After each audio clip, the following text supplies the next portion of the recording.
Hi, Frank. Hello, everyone. Oh, we're live on YouTube now, but I haven't started the webinar yet.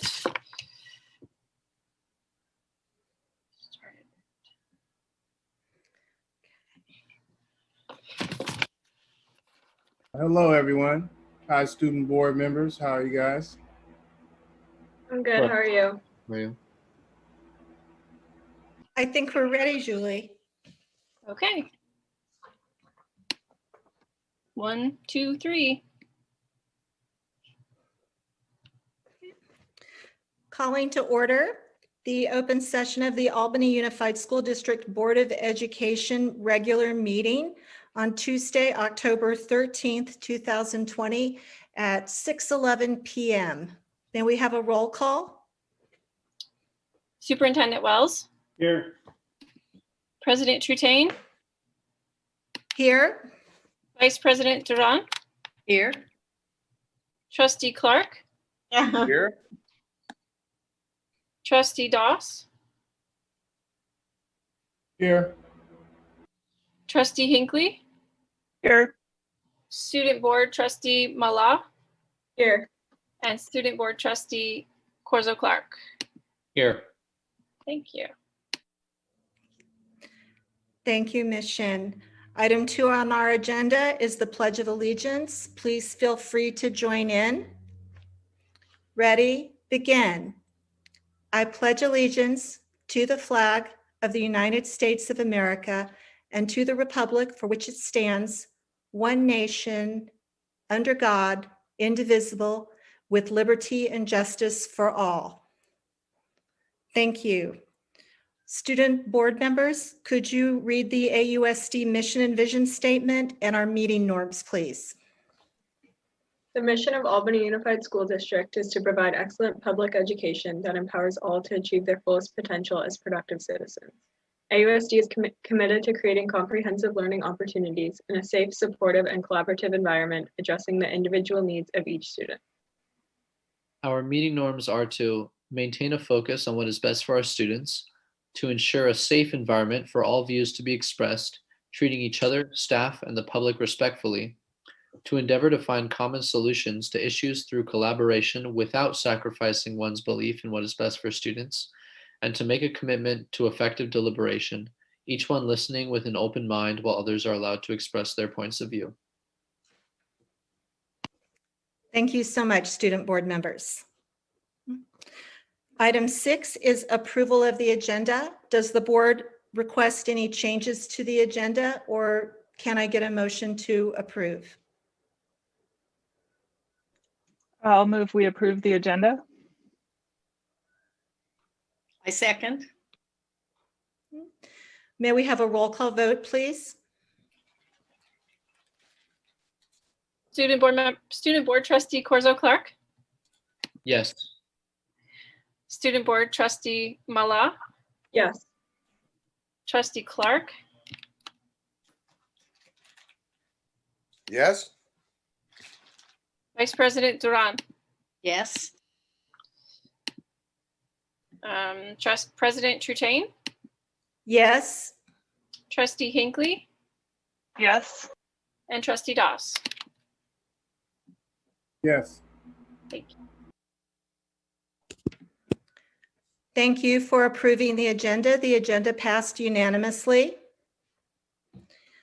We'll move on to item number 7 on the agenda, recognition. So item 7-1 is a special item. You might have seen at our last regular meeting, it was noted that Mr. Albert Baker would retire on October 1st after nearly 3 decades of service. I believe that Mr. Baker is here joining us tonight. Is Mr. Baker available? We're double checking. Oh, yes, he is. He just came up. He's a panelist. You see him? I Hello, do. Mr. Baker. That's the. I see you, Mr. Baker. Okay. Okay. And I hope that one of our district staff can hold up to their camera a special recognition certificate that, that we have had made.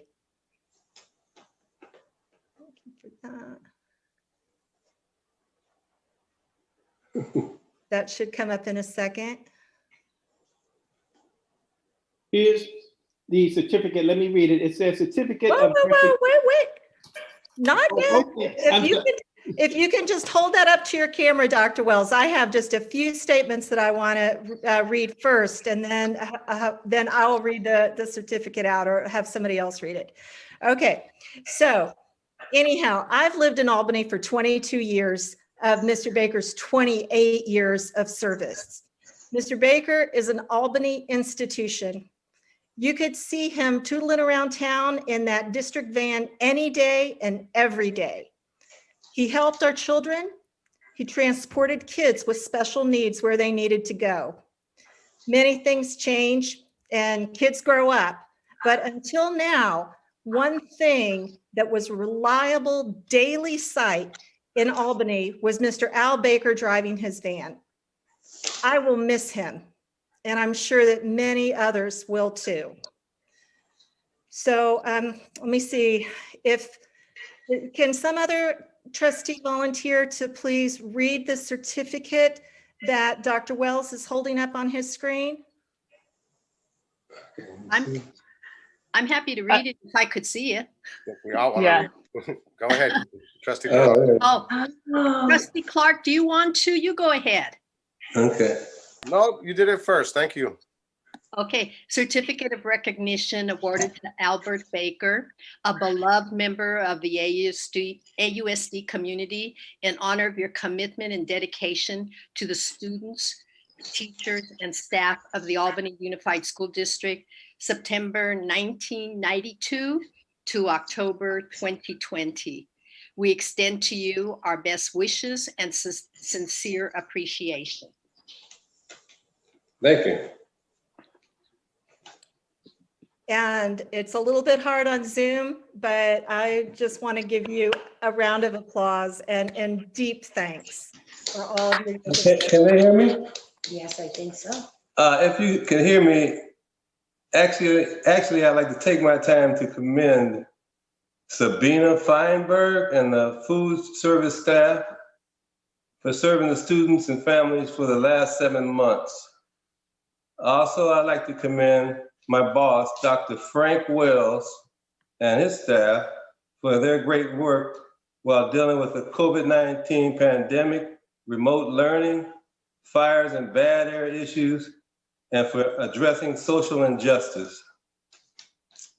And last but not least, everyone get out and vote.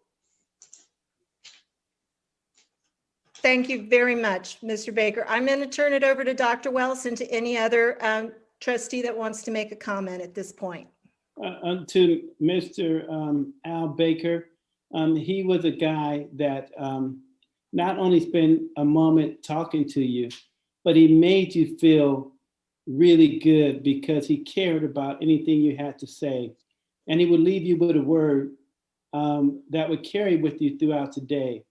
I can say that Al is very much appreciated in all corners of Albany and within the Albany Unified School District. He is going to be missed, and he is loved and appreciated greatly.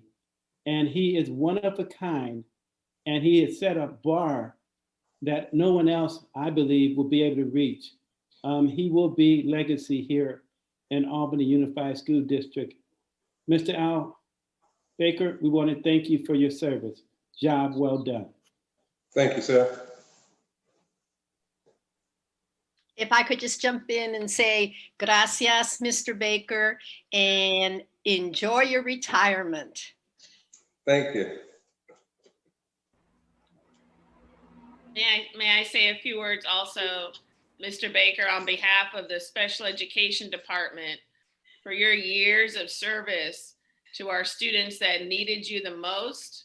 We thank you from the bottom of our hearts for what you've done for every single one of our students that you made feel safe going to school. Thank you. Thank you very much, Alexia. I just wanted to take just a moment just to thank you for your service to the district. And we really appreciate it. I think this sometimes underestimated, how hard it is to dedicate yourself to something for such a long period of time. And so it shouldn't be underestimated, should be valued, which we do value it here. And you will truly be missed. But it's okay to come back and visit once the world opens back up, for sure. No, thank you. Yeah, I'd like to jump in real quick. I want to thank Mr. Baker for his service to our district, and I wish you a happy and healthful retirement. Thank you very much, sir. You're welcome. Thank you, and we will all vote and follow your directions to keep the movement for making this district a great place going after you're gone. Okay, it sounds good to me. Come see our new schools when they're all built. So For sure. Okay, thank you for joining us, Mr. Baker. I was really glad that you could come and be here at this meeting. And goodbye tension, hello pension, right? Yeah. That's for sure. Viva Las Vegas. Thank you so much for joining us. We'll move on now. Yeah. Bye. Bye. Goodbye. Yeah. Next on our agenda, we have the resolution number 2020-21-06, Week of the School Administrator. Dr. Wells, could you take this item? Yes, this is the week of the school administrator. It's about school leadership. Leadership matters and it makes a difference. And it's in part why we have really good schools, because of really good leadership. And we want to pause at least once a year to recognize our outstanding leadership at our school site, their tireless efforts, their willingness to support staff and teachers, and to make a difference in our kids' life. They really help to steer the ship. Leadership is critical and makes all the difference. If not, why have it? That's why we have it. And tonight we want to have a resolution ready to go. And I like the board president, Kim Tutane, to read the resolution. And I would eventually accept the resolution on behalf of our wonderful, great administrator.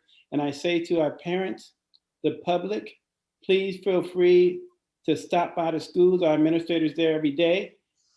Say thank you, drop something off nice. Let them know that you think they are important. And that makes a difference, even if a phone call or an email and say, hey, we appreciate you. We thank you for your leadership. A word or two always give us the gas, the fuel we need to keep going during these very difficult times. So I say to the public, to the parents, pause this week, send an email, drop off a gift. Just say thank you to your principal or vice principal this week. It makes a difference. Thank you. I'll read just the first bit and then I'll pass it over to another trustee. Albany Unified School District Board of Education, resolution number 2020-21-06, Week of the School Administrator. Whereas leadership matters for California's public education system and the more than 6 million students it serves. And whereas school administrators are passionate, lifelong learners who believe in the value of quality public education. And please go ahead. whereas the title school administrator is a broad term used to define many education leadership posts. Superintendents, assistant superintendents, principals, assistant principals, special education, curriculum and assessment leaders, school business officials, classified leaders, and all school district directors are considered administrators. And whereas providing quality leadership and service for student success is paramount for the profession. And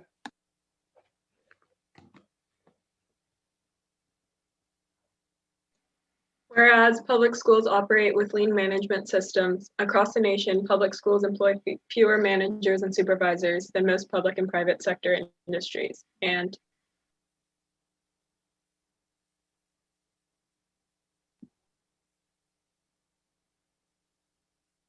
whereas school leaders depend on a network of support from school communities, fellow administrators, teachers, parents, students, businesses, community members, board trustees to promote ongoing student achievement and school success. And Whereas the state of California has declared the second full week of October as the week of the school administrator in Education Code 44015.1, and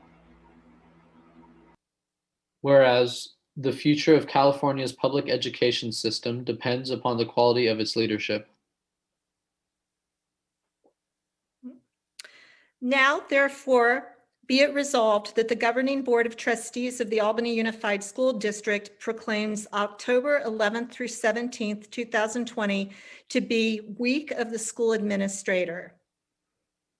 Be it further resolved that the Governing Board of Trustees of the Albany Unified School District encourages all members of our community to join with it in personally expressing appreciation to our administrators for their leadership, dedication, and devotion to their work.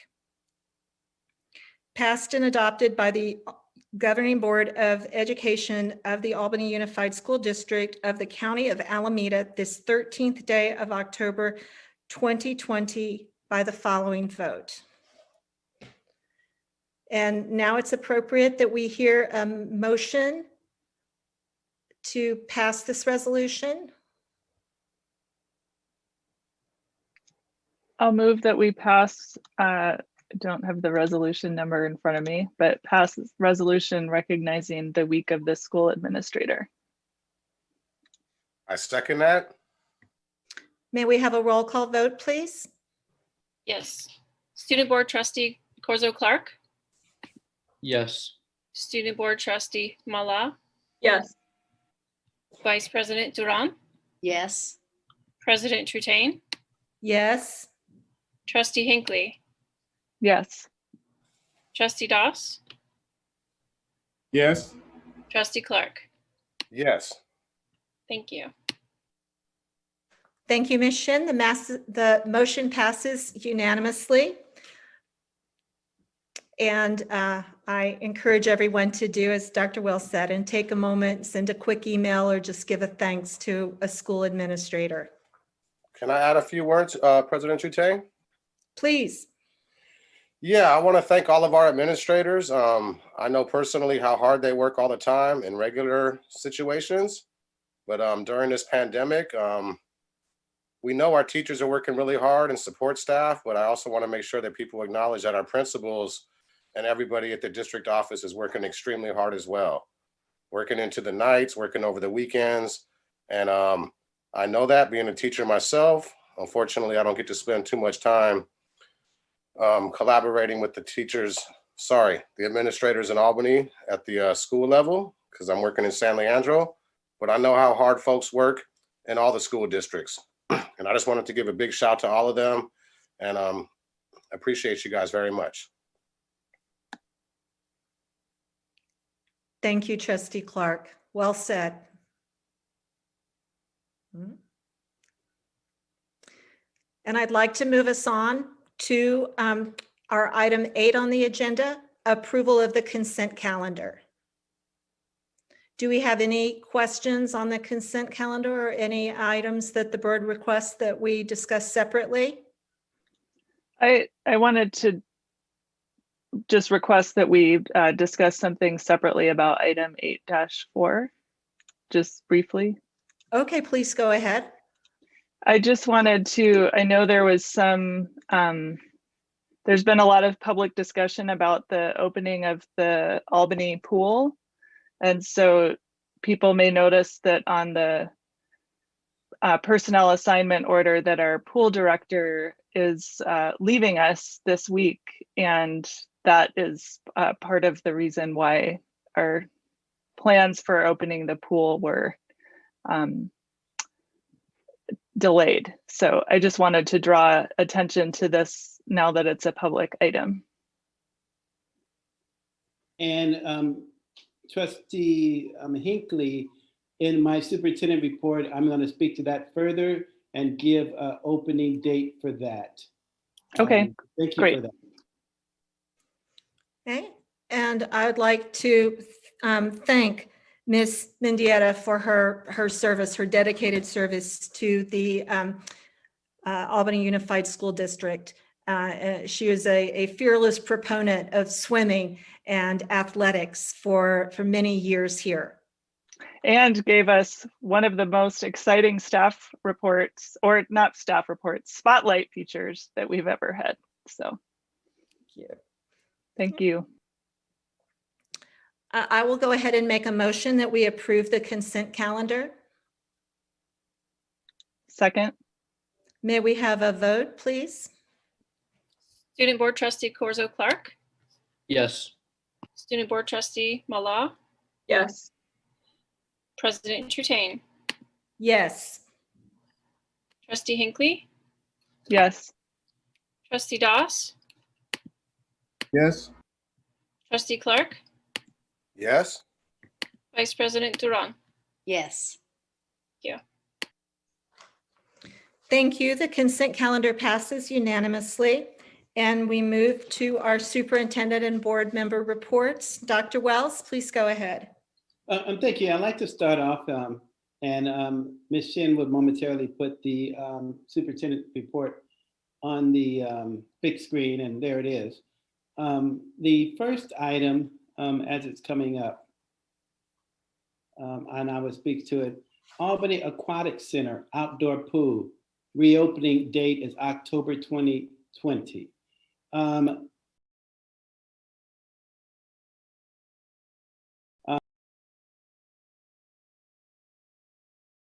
We got agreement being very methodical, having all key staff in highest priority,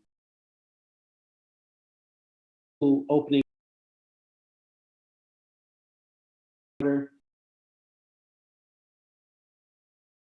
in some swim teams back in the water here in our community. So that's exciting. We hope to get the green light soon. Have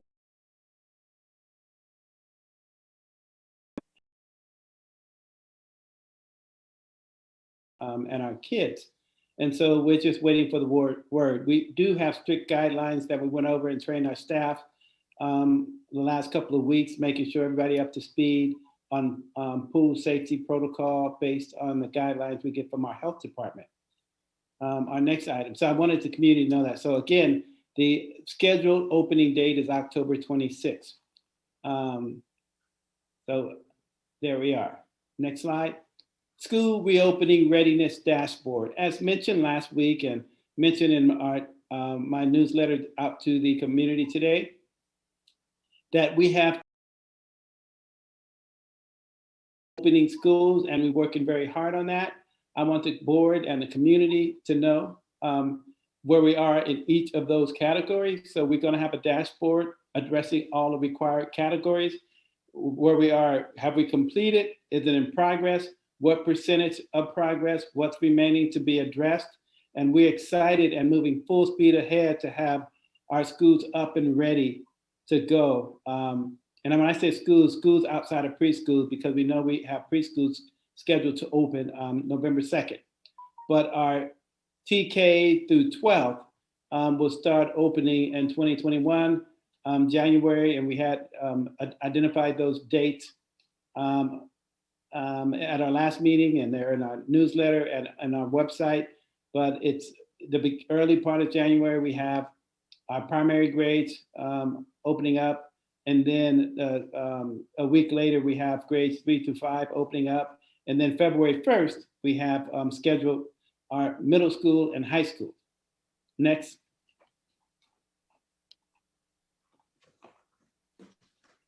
School cleaning practices. A school board trustee asked me just this morning, what are the school cleaning practices like? it would be good just to hear a snippet of that so folks kind of get an idea of what our current practices are and what they might look like when school is up and running in hybrid mode. And so I wanted to take a moment to pass the baton over to our Director of Maintenance and Facilities to spend a minute or two with you describing just a snippet of what that currently look like and will continue to look like as we move forward. And so, Mr. Ben Borrego. Good evening, Board President Rutain and distinguished trustees and administrative staff and the community. Currently, we do have staff at the sites, and the custodians currently are assigned to wipe down high touch areas. And because of there are no students in place, it's a very minimal task at hand at the moment. But when the students come back, I'm going to mention by saying that the upcoming schedule is new and the tasks that are with it are new. And we anticipate making adjustments as the year unfolds. What I'm going to describe is an elementary site scenario. The middle school and high school are similar with a few differences. So for example, the day custodian will arrive early. They will be taking out the hand washing stations, the hand sanitizer stations, and place them in the common areas. And while they're at recess or before school, they will also be going through the sites, checking the hand sanitizer stands that will be placed throughout the campuses. Once the students go in, the day custodian will be going through the restrooms and with concentrating on the high touch areas and also checking the hand washing stations and hand sanitizer stations. After recess, the morning recess, they will basically be doing the same thing, concentrating on the restrooms and the high touch areas. Lunch, because right now we're still in the process of finding out exactly how it would unfold. We feel that at the moment, the custodian will be dedicating that to cleaning before the lunch. Now, after the afternoon recess, it's going to be determined if the day custodian or the evening custodian, once they come in, they will be going through the restrooms for use before the end of the day. Once the day ends, the evening custodians will be cleaning the classrooms and disinfecting the classrooms as well as the restrooms and the high touch areas. And that's what currently we anticipate looking. But again, we feel that we'll be making adjustments as we come to realize exactly what a normal school day will be like once the students return. Any questions? Well, at this point, under my report, I'm going to table that because we're going to give a more detailed report on the reopening and our readiness in upcoming meetings. And so to continue and complete my report, I'm going to ask that we go to the next slide. Thank you so much, Mr. Ben Borrego. We appreciate it much. Thank you. Labor partners. We're working hard with our labor partners as we begin to open the schools in person together. And so we're moving forward together and we're excited about this unity as we grapple with how best to do this. Next slide.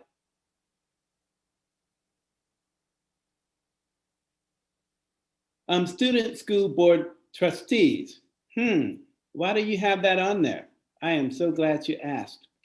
I just want to take a moment talking with our school board trustees. Both Leo Corzo-Clark and Audrey Malak have been amazing. They have been a model to student school board trustees throughout the state. Their work and effort with being proactive with such things as doing student surveys to get key information to the board and the superintendent on various perspectives to make informed decisions, making sure students have a voice. The way they engage and weigh in on key issues really help to chart our course. And they do that with the highest diplomacy that one can have. And I just want to say to both our school board trustees that I tip my hat off to you. You guys are amazing. And if you any reflection of our student population and what our future will look like, our futures are very bright.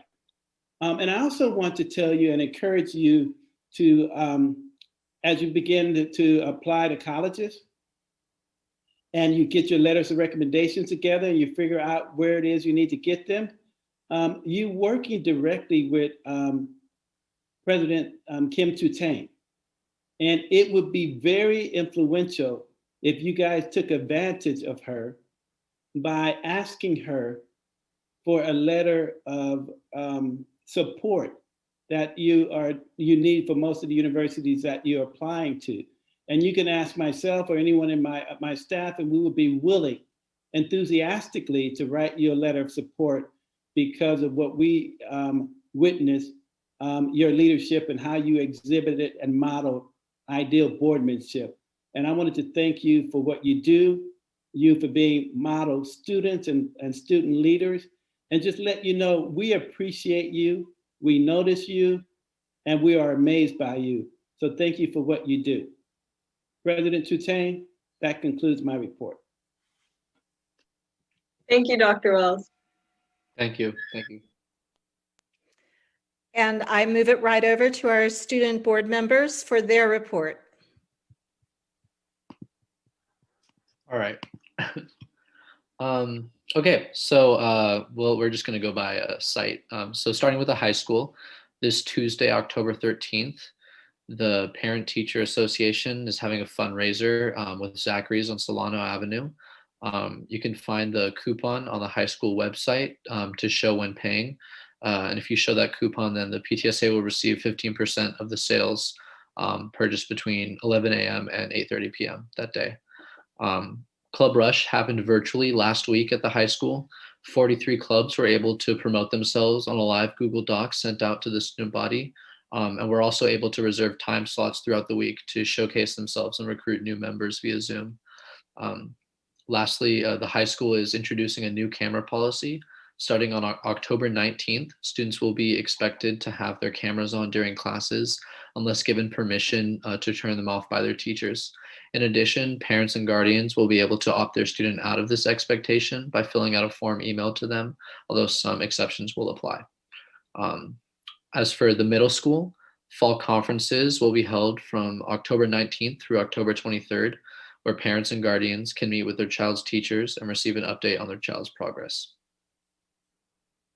At Cornell Elementary School, 100% of the proceeds for pumpkins purchased from Westbury Nursery, which is on Gilman, will support the Cornell PTA.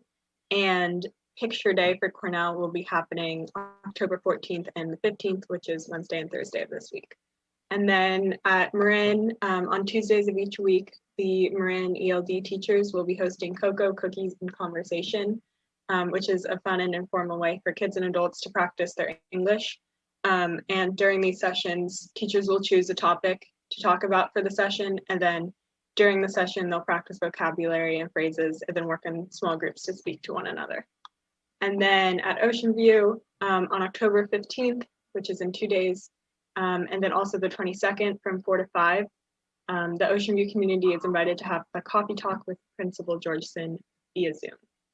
And that concludes our report. Thank you very much. And I want to bring it back to the board now because we need to have our board member reports. Vice President Durand, do you have a report this week? Just a recognition. Tlatzocamati, gracias, and gratitude in recognition that Albany sits on the territory of the Huichin, the ancestral and unceded land of the Chochenyo Ohlone. This land continues to be of great importance to the Ohlone people. We recognize that all of us in Albany continue to benefit from this land that we live and work on. Consistent with Albany values of community and diversity, we have a responsibility to acknowledge and work on our relationship with the Native peoples. And speaking of which, November is coming up, and that's National Native American Heritage Month. So we'll be working on a recognition for our next board meeting. Thank you, Vice President Duran. We move to Trustee Clark. Yeah, thank you, President Trutain. I don't have any report tonight. Acknowledged. We'll move to Trustee Doss. Thank you. I wanted to take this time to say just a couple of things. For the student board members, I also will be happy to write a letter recommendation if you would give me the honor to do so. You guys are awesome. So happy to do that if you need me to do that. The second part of my report, I just wanted to take a moment to recognize that although we are in the midst of a pandemic, it's important to remember that we all are in this together, and that the only way that we'll be successful is if we approach this as a team. And so I encourage us to continue to do that, but to be mindful that we all are working towards the same goal. Thank you. Thank you, Trustee Doss. Trustee Hinckley. I just have two public service announcements to make. One is that next Monday, October 19th, is the last day you can register to vote in California. You can register online. We won't be meeting until before then, so I hope everyone has a chance to make sure they're registered before the deadline. And the second is that one of my family's projects for the last week was getting all of us vaccinated for the flu, which is now possible. And in order for us to keep our schools open through this pandemic, we're going to need to make sure that we don't also have a flu outbreak. So you can go get shots for free at CVS on Solano in Albany or at El Cerrito Plaza. So I know our community is really anxious to get our kids back in-person activities, which means we all have to do our best to stay healthy and keep each other healthy. And so that's my PSA for the week. Vote and get your flu shot if you can. Thank you. Okay. That brings us to item 11 on our agenda, persons to address the board on matters not on the agenda.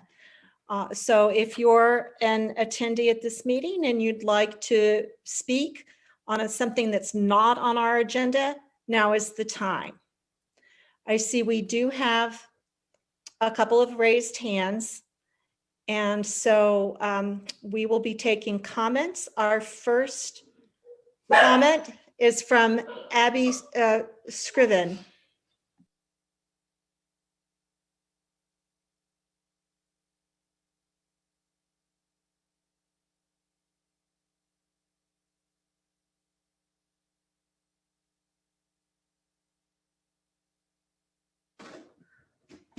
Please go ahead, Abby. Okay. There might be some technical difficulties there. We can move to Jason Rosenberg. Hi, good evening. First of all, I want to thank you for taking action last week. I know it was a lot of work and long hours, so thank you. From listening to the meeting, both meetings, it was clear that, it's safe to assume that everyone agrees that health and safety of our students and teachers is our #1 priority. And towards that goal, I would like to request that the board place on an upcoming agenda an item for the board to consider authorizing the district to hire a consultant who is an expert in epidemiology and/or public health in order to give the district expert guidance on how to offer in-person instruction in the safest way possible. That came up at the meeting, but I know there was just a lot on everyone's plate, and we're focusing more at the kind of immediate task at hand. So I think it'd be wise to revisit that discussion as an agendized item. And lastly, as you may have heard, the county is now moving to orange. So if the county thinks it's safe to have people in movie theaters at 50% capacity, I think we owe it to our children to do what we can to open schools at 50% capacity. Thank you. Thank you, Mr. Rosenberg. Do we have any other comments from our community for matters not on the agenda? Okay.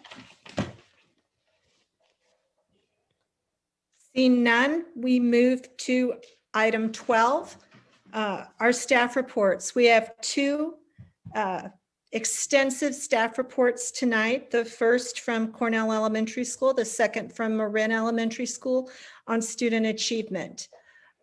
So Dr. Wells.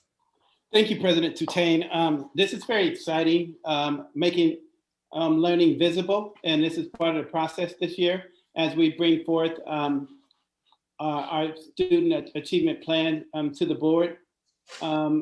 And what we wanted to do is look at our data and listen to how we respond to our data as it relates to how we are continuing to build on many successes and how we're addressing some of those gaps that we identify and what kind of interventions we have in place. And simply put, how do we respond to the data? It's also an opportunity for the board to ask good critical questions and even weigh in. And so we're excited, consistent with our district-wide #1 goal, student achievement, and we want student achievement to be visible. So today and tonight we have before you up first to bat will be Cornell Elementary. And so I want to share that piece with you.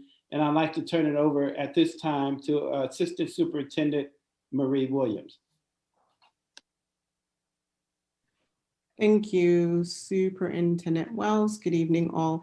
Actually, I believe Marin is going first. I think there was some renegotiating of the schedule. So if that's all the same, I'm going to go ahead and promote our Marin staff principal and others to panelists to present their report for you this evening. And I don't have any other information to add beyond that which Superintendent Wells has given you, but I'm excited for this conversation. So give me just a moment to promote our folks and we will begin.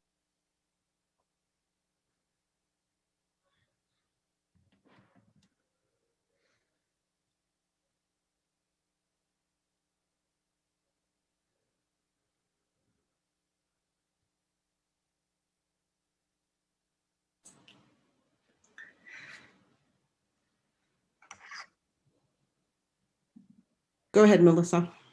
Great. Good evening, everybody. Thanks so much for making time on the agenda to talk about student achievement at Marin, and I appreciate the flexibility of tweaking the order there. Much appreciated. I understand that so much of the conversation at the board level has been about reopening, and I completely get that, but I do appreciate a pause to take a look at all the hard work that we're doing at Marin in order to support our students. Representing here tonight with me are two of our wonderful and amazing teachers, Laura McManus, who teaches 1st grade here at Marin, and also Naomi Gardner, who teaches 5th grade at Marin. And Naomi is going to be starting us off with a conversation about looking at our SBAC scores. I know that that was part of what was requested by the board. And so I'd like to hand it over to Naomi to start us off on this conversation. And Julie, if you could please go on to the next slide. Thank you. Hey, good evening, everybody. I am speaking with you about the 2018-2019 SBAC scores for Marin.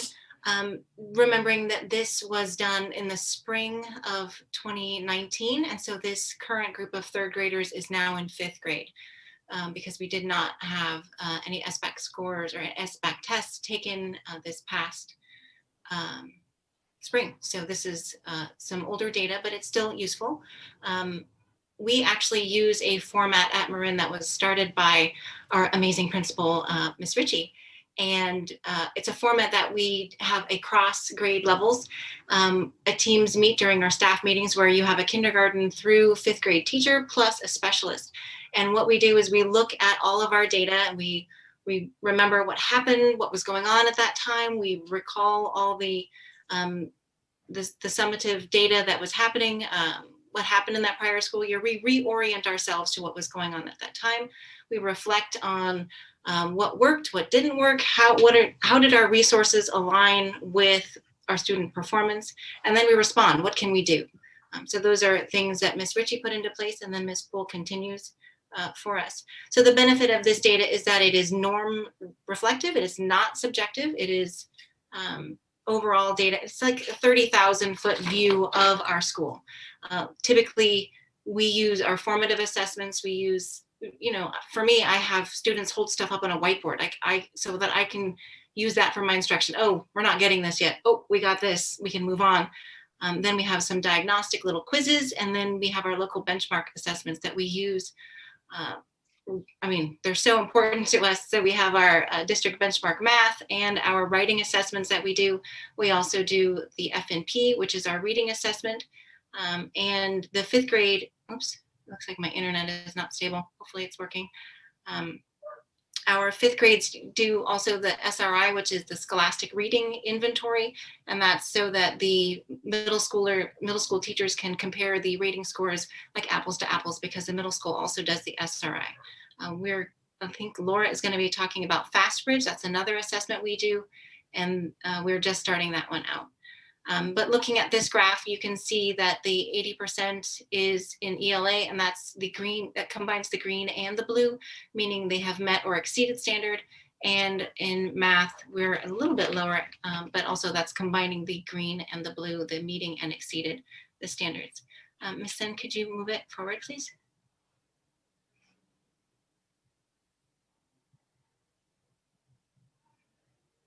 Thank you. So this graph looks at the socioeconomic status. Just a quick orientation of what you're seeing here. These are snapshots, right? So this is a snapshot of what happened in the spring of 2019. So on the left-hand side, for let's see, the top left quadrant, that is the scores that we have for socioeconomically disadvantaged students, and you don't see any data for 3rd grade. Well, it's because there was fewer than 10, and when we get fewer than 10 students, it becomes a privacy issue, and we can't really look at those without being able to say, oh, who is that student? So, but then there's the 4th grade cohort, so that is their own group, and then the 5th grade cohort. When we look at this, we can see that this is a group that is in trouble, and we need to see this, we need to think about it, and think about ways that our school can address the disparity between the two groups, the socioeconomic status and the non-disadvantaged students. Things that we have been looking at, we are focusing school-wide. We're talking about the mental health supports, especially during this pandemic. Many of our students in this socioeconomic category may not have mental health benefits or health benefits in general. So we're trying to reach out. All teachers have been asked to check in with their families. Does your family need any kind of support here? In addition, we have our wonderful, amazing food programs. We have that breakfast program, thankfully for Brian Doss, instituted last year. We also have our amazing food program that goes on at the high school. So when I look at this, it makes me wonder about our teaching and learning and what's making it like this. How are we not addressing the needs of these students, and what can we do? But of course, there's the privacy issue, and we need to make sure we are sensitive to those students' needs. Ms. Sen, can you move it forward, please?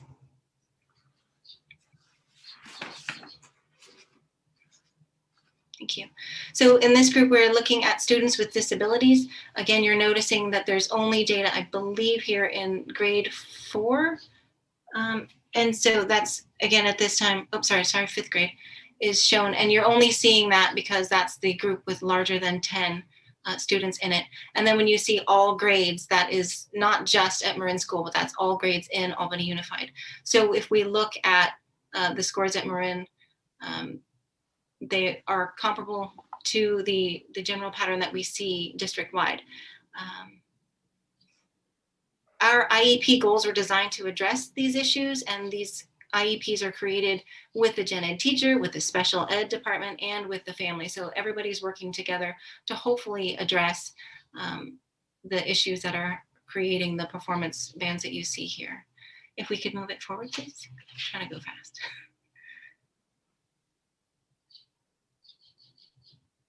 Thank you. So in this slide, you're looking at English language learners. So you will notice that there aren't any listed in grades 3, 4, or 5, mostly, well, for several reasons. One, probably a privacy issue. There might be less than 10. But in addition, if a student has been in the United States for less than 12 months, they are automatically opted out from the ELA portion. So they're not going to be offered to take it. It actually like grays them out so that they can't take it. In math, you will see that there are, I think that was the 3rd grade cohort that was able to take it. But as someone who has seen the SBAC assessment in grades 3 through 5, there is so much reading that goes along with the math.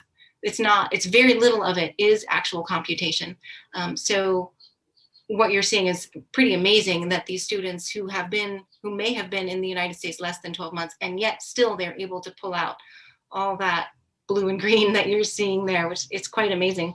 Another thing I wanted to make sure I noted here is that our English language learners are a mobile population for several reasons. One, in the sense that they do come and go. We have a large number of families that come in for part of the year and then they may leave, or they may only be here for a short amount of time. In addition, that our goal is that these students don't stay designated as English language learners, right?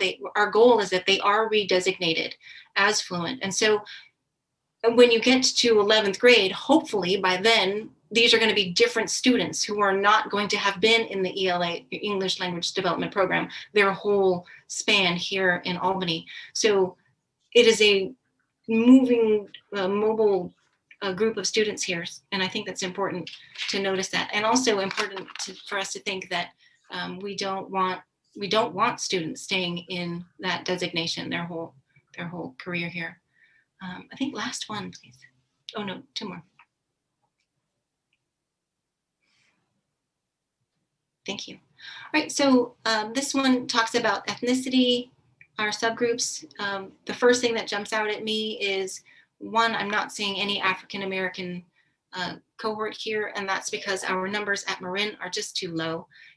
When we combine our school with the other elementary schools, then we could actually look at some data, but otherwise there's too few of them to look at their data without, again, creating that privacy issue. When I look at the Hispanic data, same thing, we're not seeing a 3rd grade report because there aren't enough of the Latinx population in there. Other things to notice, that it's not the 3rd graders taking a test and then their 4th grade results and then their 5th grade results. What you're actually seeing is a 3rd grade cohort, a 4th grade cohort, and a 5th grade cohort, all taken about the springtime of 2019. When we look at this, also, I'm a person of mixed heritage. I am half Japanese and half white. So I would not be listed here because I am a person of 2 or more races. And so my data is not going to be able to be pulled out from the SBAC data like this. So when you look at this, you're also missing other students in our district who might be like me and not be able to pick just one.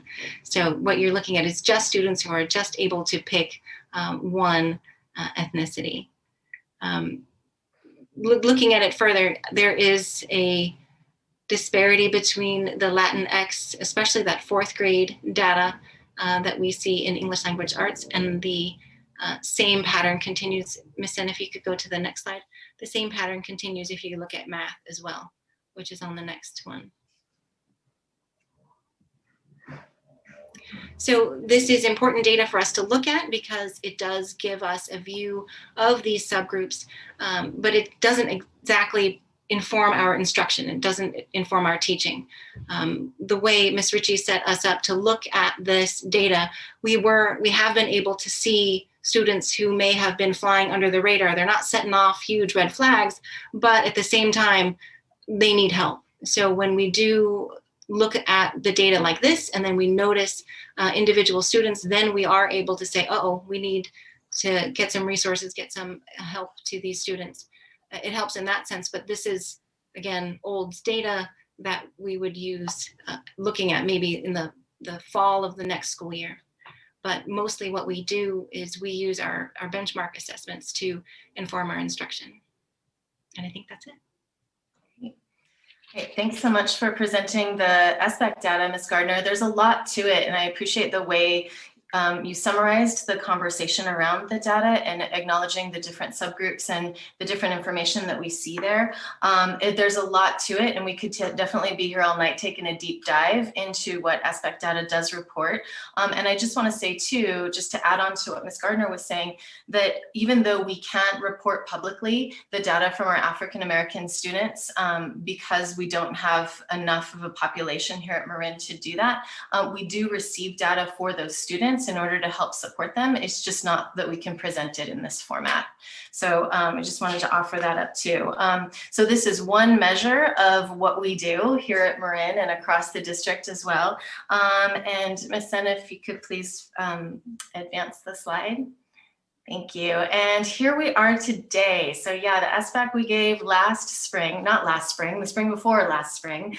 And now we're in remote learning. So I just wanted to take a minute to transition us to a little bit of a view of what remote learning looks like at Marin, formerly known as our blue backpack racks. These are now supply bag hangers. And you can see these out at Marin frequently as teachers fill up bags with supplies that students need, and parents and families come onto campus to trade these out with bags. So you bring in your empty bag, and you drop it off, and you grab your bag that's been refilled for the next week or two or so, depending on the classroom.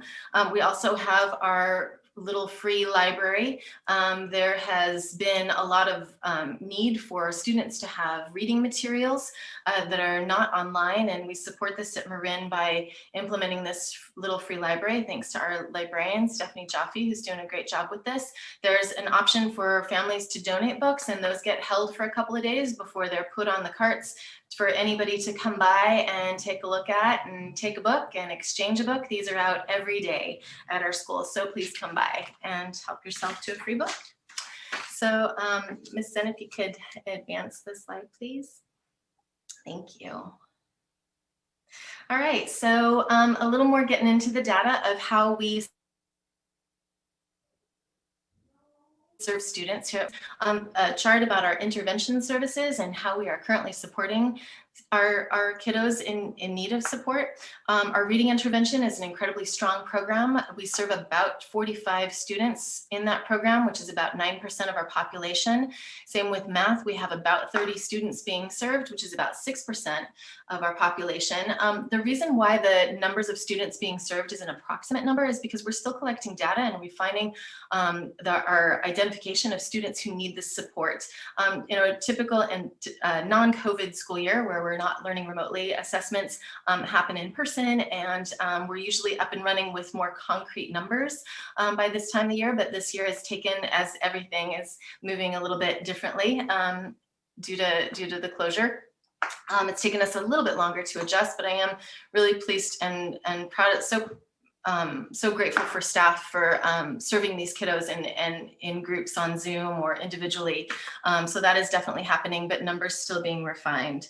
So a big shout out to our intervention teachers for making that happen. Our ELD teachers, our ELD teacher, excuse me, with the support of others as well, is serving about 70 to 86 students. That's about 14 to 17% of our population. Part of the reason why this number is not concrete just yet for the number of students receiving services is because we're still in the process of testing beginners, especially in kindergarten. That's a little bit interesting from what I gather, and super sweet, testing students on Zoom with the LPAC. So a huge shout out to Monica Haywood and the entire district ELD team for working collaboratively on getting our students assessed and their needs determined at each site. 504 plans, we have less than 10. So given that we don't have a number, I don't have a percentage support that or to go along with that. However, I can say, different from last spring, 504 meetings are happening, students are being identified, and we are moving forward with 504 plans. And same with special education, about 55 of our students being served in special education, 11% of our population, and IEPs have been happening and moving forward. Our staff has been working really hard to get those meetings up and running, and supporting our fabulous paraeducator staff who's working really hard to jump into Zooms with different classes and serve kids in that way as well. A lot of adjustment since last spring and a lot of hard work. So thanks to our staff there. Ms. Sen, if you could please advance the slide. And that's where I'm going to turn it over to Ms. McManus to talk a little bit about FastBridge. Thank you. I am Laura. I teach first grade at Marin again. This year, our assessment tool has been FastBridge, which is an online tool. We adopted it for kindergarten and first grade last year, and for second through fifth. This year, there was a training for it on October 1st. I've assessed all my first graders using FastBridge in reading and math and found it super helpful being in this online format. They're super quick assessments that kind of hit major things that we need to know. So in first grade, they're doing sight words, some sounding out of words, letters and sounds, number identification, and we count back and forth. It's worked with me sharing my screen with the student, and then I have a separate window where I'm recording it. Super online friendly, and then we get that aligned data from kindergarten all the way to fifth grade with the same assessment tool. This has been helpful for our whole group instruction. It's been helpful for our intervention teachers to pull kids and form their groups. And then it's also been helpful for teachers to be able to group students really easily from the data it produces. Also, our assessment tool in the past has been the Fountas and Pinnell reading assessment, and that's where we level our library, and those same levels are now on RazKids and Epic and other online tools that the students are using. FastBridge does offer a best estimate F&P score for students, so we're still able to make pretty good suggestions on about where they should be reading with their online tools. And so far it's been working well. We just did the fall one, and they already have assessments in for other points throughout the year to keep assessing students. Ms. Sun, can you go to the next slide? And then this is on our attendance. So you can see 2018, 2019, and 2019, 2020, we had the same 97% attendance rate. So a big woohoo this year is that we actually do have more students engaged online, which is awesome. The attendance is taken a little bit differently because it's not just is your student in school or not. So we take it with they are engaged, which means they are on our synchronous Zooms and they're completing asynchronous work in whatever format the teacher is offering that. Partially engaged is they're not doing one or the other. Sometimes they're on Zoom, not doing all of the asynchronous work, and not engaged is that they're not there at all, which luckily is less than 8%. So in first grade, we are using Seesaw, which is kind of like Google Classroom, but a little more first grade friendly for asynchronous work. So I'm on Zoom with my students live, taking attendance then, and then posting assignments that they can super easily take pictures of to post. And then I can see who's completing what work and go from there. We are thinking that part of the higher level of engagement is that if an emergency comes up or something happens, internet can be accessible in a lot of places, whereas getting to school wasn't always an option. Can you go to the next slide? So for our attendance support, our librarian's role at the beginning of the year was to be on the lookout for the not engaged students and reach out and figure out if it was tech problems or what exactly was going on, and making sure we're getting as many students engaged as possible. But since that number has been super low, we are transitioning her role to that, plus things that are also coming up that would be super helpful. There are a lot of just login and technical issues and still internet issues and things that she's been super helpful with, and just making sure students have access to things, that students know how to navigate Zoom and their own whatever device that they're working on, because there's a lot of new things to work on there. Can you go to the next slide? And so that kind of brings us to our technology support. We've loaned out 213 Chromebooks and 5 hotspots. Some Chromebooks were loaned out, had issues, brought back, and then a different Chromebook was given to them. So basic level is our teachers and specialists who are kind of there with the students are working with tech problems. Each classroom also has a room tech parent, just a parent who kind of understands what's going on with the many internet portals we're using and with Zoom, so they can help other parents and students get on.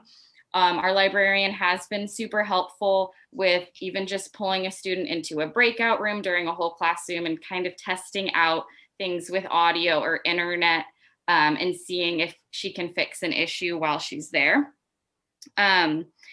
Internet glitches are totally happening, and they were expected to happen. Teachers, students, everyone has them. It's been a topic of conversation in first grade of students like, everyone just froze, or the screen went black and I don't know what to do. So it's been kind of a new part of teaching is, what do you do if your screen goes black? And usually it comes back within a few minutes, or a grown-up helps them get back on, but we take deep breaths or draw a doodle as we wait. Obviously we want as few of those as possible, but they are inevitable.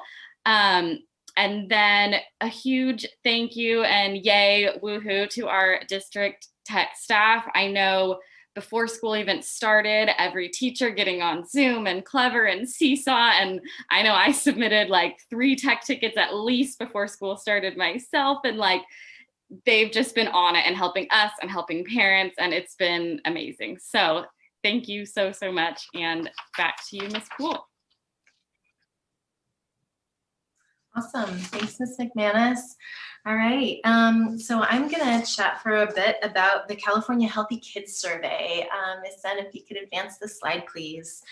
So this is another state measure. This is a survey that's given to all 5th graders every spring. And we were fortunate to have data from our 5th graders this past spring. They completed the survey just before the closure. The way to understand these results is, like it says at the top, the average percent of respondents, so 5th graders, reporting most of the time or all the time in these numbers. So under school engagement and supports, we've got 91% of our 5th graders reporting that they're academically motivated most of the time or all the time. On the next one, I do apologize for the typo. It says high expectations of adults at school. Those aren't the expectations of our that our students have of our teachers. They feel high expectations from the adults at school, and 87% of our students feel that, which really matches their motivation level is pretty closely, so that's really great. School safety, feeling safe at school, 85%. The vast majority feeling safe. Makes me wonder, lots of questions, right, that this data leads us to. It makes me wonder what the other 15% we're feeling. We want all of our students to feel safe at school, and I wish that number was 100%. It makes me reflect on different pieces around, you know, safety could be emotional or personal identity safety. Safety could have to do with the lockdown drills that we do periodically at school. And it just, you know, begs more questions around school safety for those 15%. All right, next slide, please. All right, so under strong disciplinary environment, 93% of our 5th graders think that there is rule clarity most or all of the time. That is really good to be clear on what the rules are. 65% in contrast feel that students are well behaved at school though. Interesting.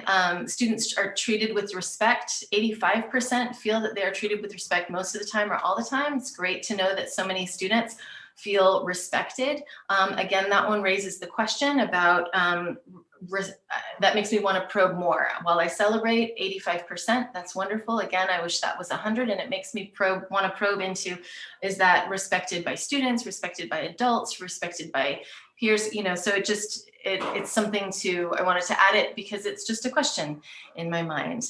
Around anti-bullying climate.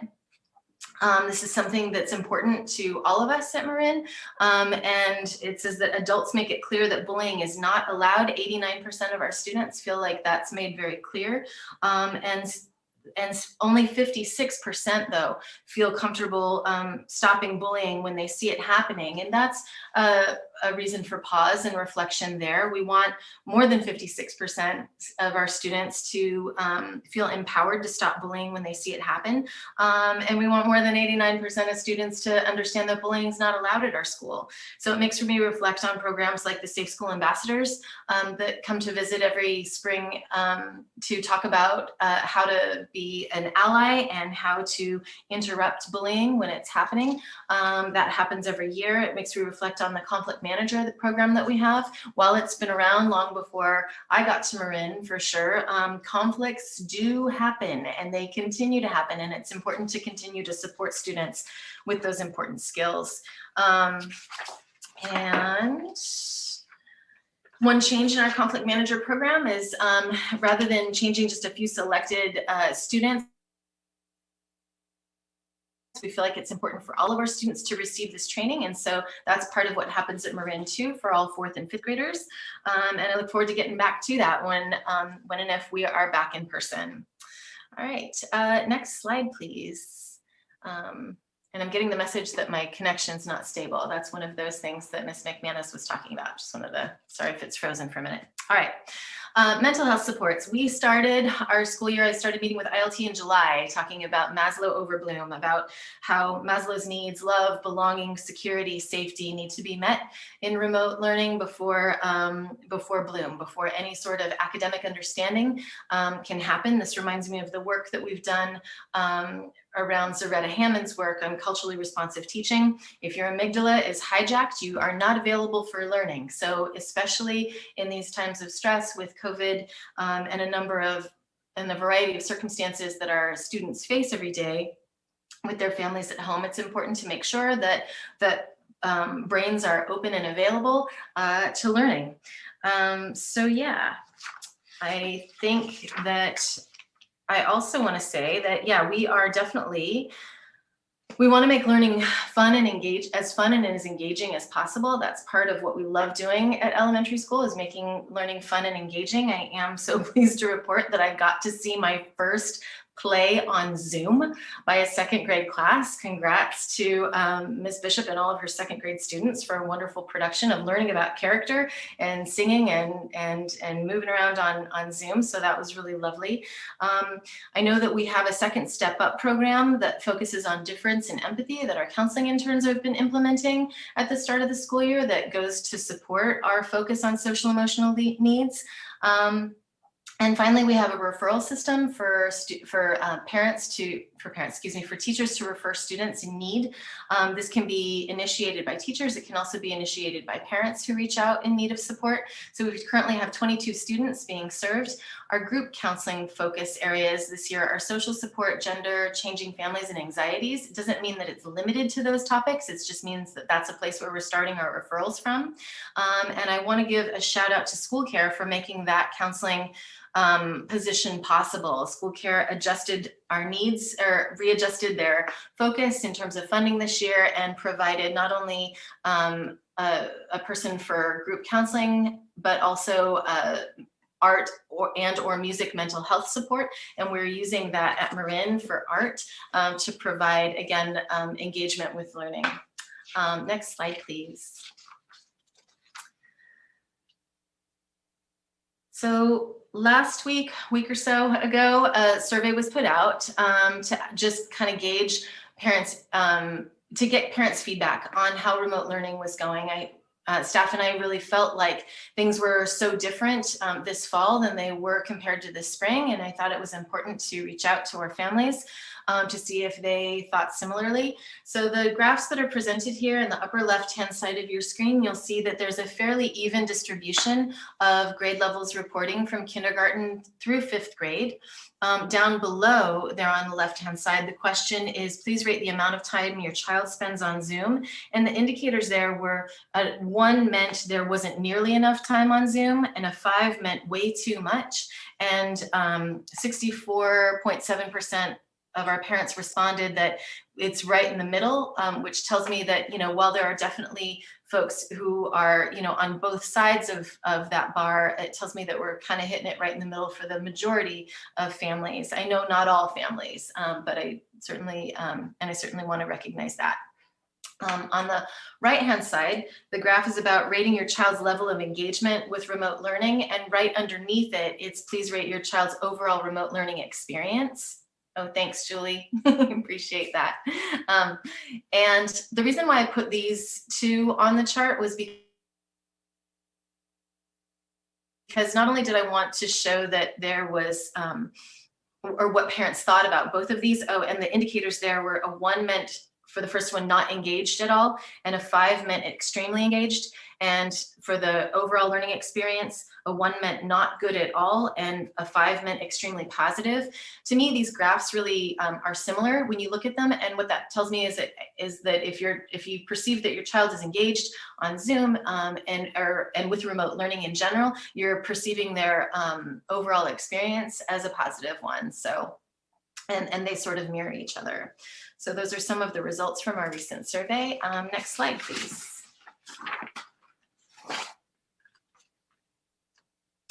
Okay, and to wrap it up, some of our focus areas this year, after thinking about the data, thinking about the achievement gap, and thinking how we can best serve our students this year, in community building, as we prepare to be on a different campus next year while our new school is being rebuilt, community building is a big area of focus. Our PTA has been working hard on preparing a directory for families to be able to reach out and connect with one another. And they've also been looking at using the budget as the PTA budget as a way to support the circumstances that our current students are currently facing, and I really appreciate that lens that they bring to the table there. In addition to community building, we have our Inclusion, Diversity, Equity, and Access Committee, who's been providing us with many parent education nights. Tomorrow, please mark your calendars and join us. We're going to be hosting a parent ed night on child mental health during the COVID-19 pandemic. As with all of our parent eds, all sites are welcome to join us. You don't have to be a Marin family, all are welcome. And there's information on our website about how to join that. But previous community building topics such as skills for social and academic success, anti-racism and engaged parenting, exploring the dynamic world of gender. These are all the kinds of things that our IDEA committee puts on for us and are most appreciated.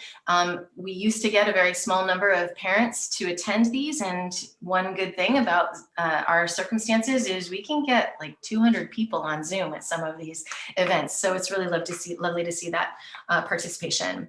Anti-racist teaching, absolutely, we want to further our goals. And I remember when I first became an administrator, there was a lot of conversation about moving the needle when we talked about anti-racist teaching and social justice and all those things. And I don't want to just move the needle. I want to make change, and I want to support change, and I want to see change happening. I get that there's a way in which we start off our conversations with things that we can do to move that needle a bit by bit, but I'm excited by our work with Diversify Our Narrative students and the movement that they are creating, and so excited that that's student led.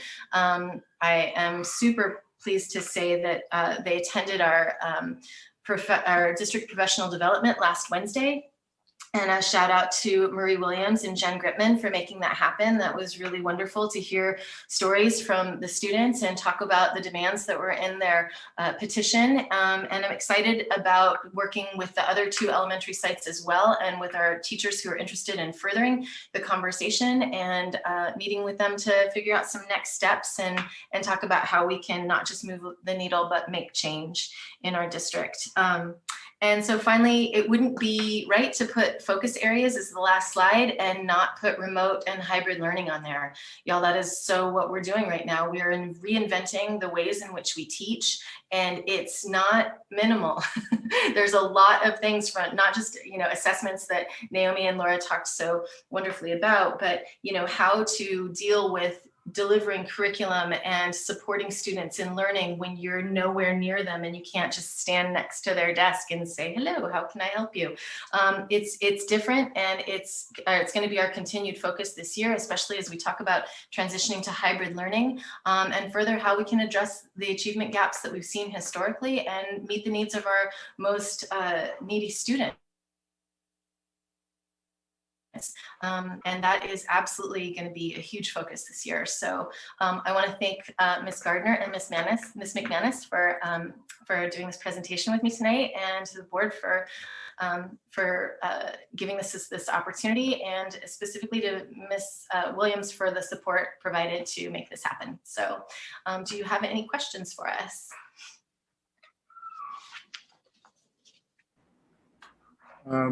Hello. Thank you very much. This has been great. This is a wonderful presentation. And I have a few questions. But first, hello, Mrs. Gardner and Mrs. McManus. Really nice to see you guys. And Principal Poole, nice to see you as well. Haven't seen you guys in a while, so I just wanted to say hi first before I jump into all my questions. I wanted to first, with respect to how the board is going to move forward, I'm just going to ask 2 questions and then move on to other board members, and I'll come back for the others. I wanted to start with the 35% in regards to the students feeling that other students are well behaved, and stopping, and the 44% students feeling comfortable stopping bullying. And I was wondering if we could just talk about that a little further. Do you think that some students don't stop the bullying because they fear repercussion, or they think that they might get in trouble for participating in that at all? Or do you have any thoughts around that? Yeah, that's a great question. And hi, Trustee Das, nice to see you tonight too. And yeah, I think that could be a big part of why students might not feel as empowered to stop bullying. I think that it's got to be one of those things that just becomes more and more and more of our culture. First of all, kids need to learn the language. They need to learn the words to be able to do that, and they have to feel like they can do it. It takes practice, right? It takes practice, and it takes modeling, and it takes seeing other students doing the same thing. I can say that it seems, I have been so pleased to see that some students are able to do it, but and want to support them and want to amplify those efforts. Not just to give kudos to that student, but to remind the rest of our students that is an option. And yeah, it could be that they may have fear of, of being retaliated against, which is something that I certainly want to support our students in getting past. Not that, and making it clear that retaliation is absolutely not okay, to eliminate that fear if that is the reason that our students are hesitant. Thanks. And my second question, like I said, and then I'll come back later, is that also the 15% of students that don't feel safe. That to me, that feels like a really high number, and I'm wondering if what that could be related to, or if we have some theories, or maybe if you've had individual conversations with students, or there've been and you don't have to, obviously, it's a public meeting, so you're not going to use specifics, but I'm just wondering if you know of some things that might be contributing to that, and if there's something that can happen maybe at the district level to support and help this number go down. Yeah, no, thanks for raising that. That's, it's one of those things, as I mentioned earlier, I'm really glad that the majority of our students feel safe at school? And yeah, I will. And so the Healthy Kids Survey provides some information. It leads us, I often find that it leads us to more questions. It doesn't provide a context for why students feel safe at school. That's something that or why 15% are not feeling safe at school. That's something that we would have to probe further to get information from students about that. And that's something that, you know, as students are, you know, walking around at lunchtime, I love talking to them about, you know, things like this and just having casual conversations. You can, you know, get information and data from kids that's really poignant. You know, out of the mouths of our children comes so many deep things and thoughts. And so that's something that I'm interested in exploring. And sure, I could venture a guess around, you know, whether or not that's related to interpersonal interactions with other peers, or whether or not it has, but wondering whether or not, you know, our kids are affected by lockdown drills is something I've always wondered, which is why I try to put on my super friendly voice to say, hey guys, we're having a lockdown drill today and it's okay, it's just a drill. But that's something that I've always kind of wondered about and take extra caution around, but definitely needs further investigation to really say clearly why those 15% are not reporting that they feel safe most of the time or all the time. Because the other option would be some of the time or none of the time. So that's another question there then too, right? Like, we don't know how many of those 15% are reporting none of the time versus some of the time. So lots of questions. And then I'll come back to my other questions later. Thank you. Okay, thanks. I think Trustee Hinckley is next. I'm happy to let Trustee Duran, Vice President Duran, go first. I think she might have been first. You go ahead, Trustee Hinckley. I noticed that you had your hand raised before me. No Okay. problem. So I have a couple of questions. Sorry, I'm trying to decide which I wanted to ask first. I guess I'll just make a comment about since Trustee Doss brought up the Healthy Kids Survey. Sorry, I'm trying to find the slide on the bullying. It wasn't clear to me if the question was asking students whether other students stop bullying or whether they themselves are comfortable stopping bullying. Anyway, I wasn't quite sure whether they were commenting on their own comfort level or on their observations about what other students are or are not doing.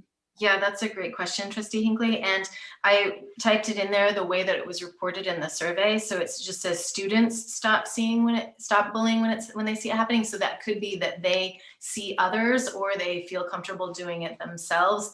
That's another question that would take further probing to really understand. Great. So just my comment on the bullying part was thinking about the fact that we're in a remote environment, and obviously even before that, it's important to include the sort of online bullying that students might begin to be exposed to as they have cell phones and are in group texts and so forth. So I just wanted to ask whether that's already sort of part of the curriculum, if you will, around bullying, and whether, you know, now students are being exposed to a whole array of online tools, and whether there's a way in which we could sort of up that a little bit, given that they're now even spending more time online. Yeah, that's a really great point. And yes, absolutely. Our students are online all the time right now. And so there is a need to educate them about how to navigate, you know, online etiquette, whether it's texting or social media. And I know that in my conversations with our librarian who's done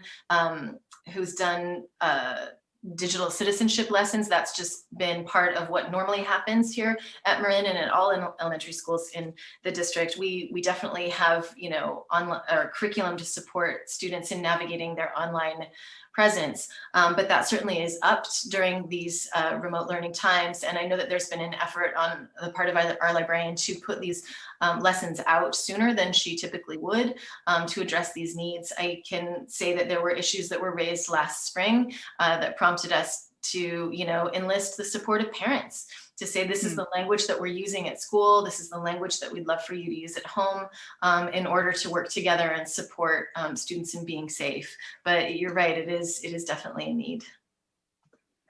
Great, thanks. So now I just want to ask one general question about the achievement gap part. So it is, you know, I think there you pointed to some of the disconcerting outcomes in the SBAC results, particularly for the economically disadvantaged students. You know, that we have upward of 50% in both grades, particularly for math, either not meeting or barely meeting the standard. And same with students with disabilities, even though we don't have data for all of the grades. You know, obviously 50%, or in both English and math, only 25% are at or above grade standard. So, you know, we have spent a lot of time trying to delve deeper into this issue, and I think there are a lot of questions we get asked about this. But the one I want to focus on is that, you know, these test results are now sort of outdated because we can't do the test and we probably won't be able to do them this year. So I'm wondering if you or the teachers have observed, or if you have a plan for figuring out how to observe whether this gets worse because of remote learning, because many of the challenges that you identified might be closely tied to these different groups. For example, having trouble having stable internet or being able to learn independently. So my question is how, you spoke to this a little bit, just how you're trying to be attentive to these as specific groups of students, and what sort of tools you're using to assess whether or not they may be falling behind even more than usual, and then how you will respond to that, either when we stay remote or as we transition to something else. Yeah, great question. That particular slide gave me a lot of pause as well to take a look at the huge disparity between those two columns. And what I can say is it's a little frustrating in that there's a way in which this data is based on free and reduced lunch, right? And there's a lot of limitations around who gets to have knowledge about who's on the free and reduced lunch list. And so it's not something that that's shared widely at all. So given that is, you know, that's not, and understandably so, parents and families should have that kind of privacy, absolutely. So then the kinds of things that we have in place to support identifying kids who could be you know, slipping academically here are some of the things that were previously mentioned around our data protocols, what Ms. Ritchie started at Marin a while ago around, you know, analyzing exactly who is on the list for students not achieving, and let's focus our lens. I've been just really amazed to be sitting in on conversations where students have popped up and they, you know, in a data protocol where we're looking at our SBAC data and we're like, wait a minute, this is not a kid who has an IEP or is receiving intervention support, but why are they not achieving on this test, right? And so then that's a way in which everyone can kind of come together. You know, we are very privileged at Marin to have most students doing very well. And so it allows us to focus our lens on those who aren't. And, you know, it's been lovely. I've worked at different schools and in different districts, and it's one thing to sit back and say, oh my goodness, look at how wonderfully we're doing. And while it's wonderful to celebrate hard work and a job well done, absolutely, we absolutely have an obligation to focus on the number of kids and, you know, the number of kids who aren't achieving. So the kinds of assessments that Naomi mentioned around, you know, our F&P reading assessments, around our local assessments, which are our district benchmark assessments, monitoring progress on those to make sure that we really catch kids who are not achieving, and then focusing and funneling our resources toward them. I'm really proud of our intervention team. Our reading intervention is fantastic, and Julie Busking does a fantastic fantastic job of looking at all of our students and really pulling out kids who are in the most need.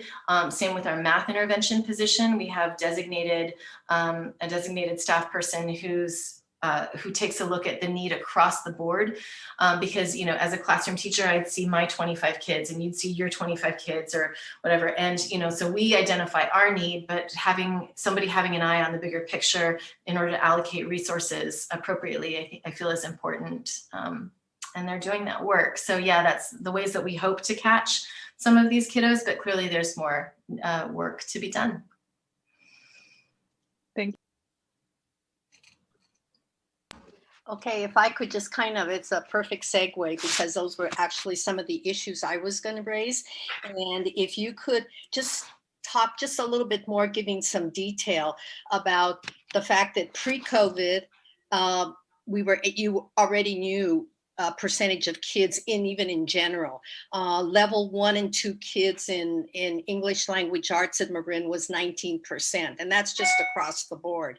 And then 22% of kids across the board, level 1 and 2 in math. And so some time had passed before we actually got into COVID in March. So I'm wondering what strategies and interventions you already had in place at Marin even before COVID. Yeah. And given that we know there is great learning loss during the COVID period, it would seem that you would have a lot of kids on your radar automatically based on both those assessments or the summative assessments of 2019 and now what you're talking about with your fast bridge.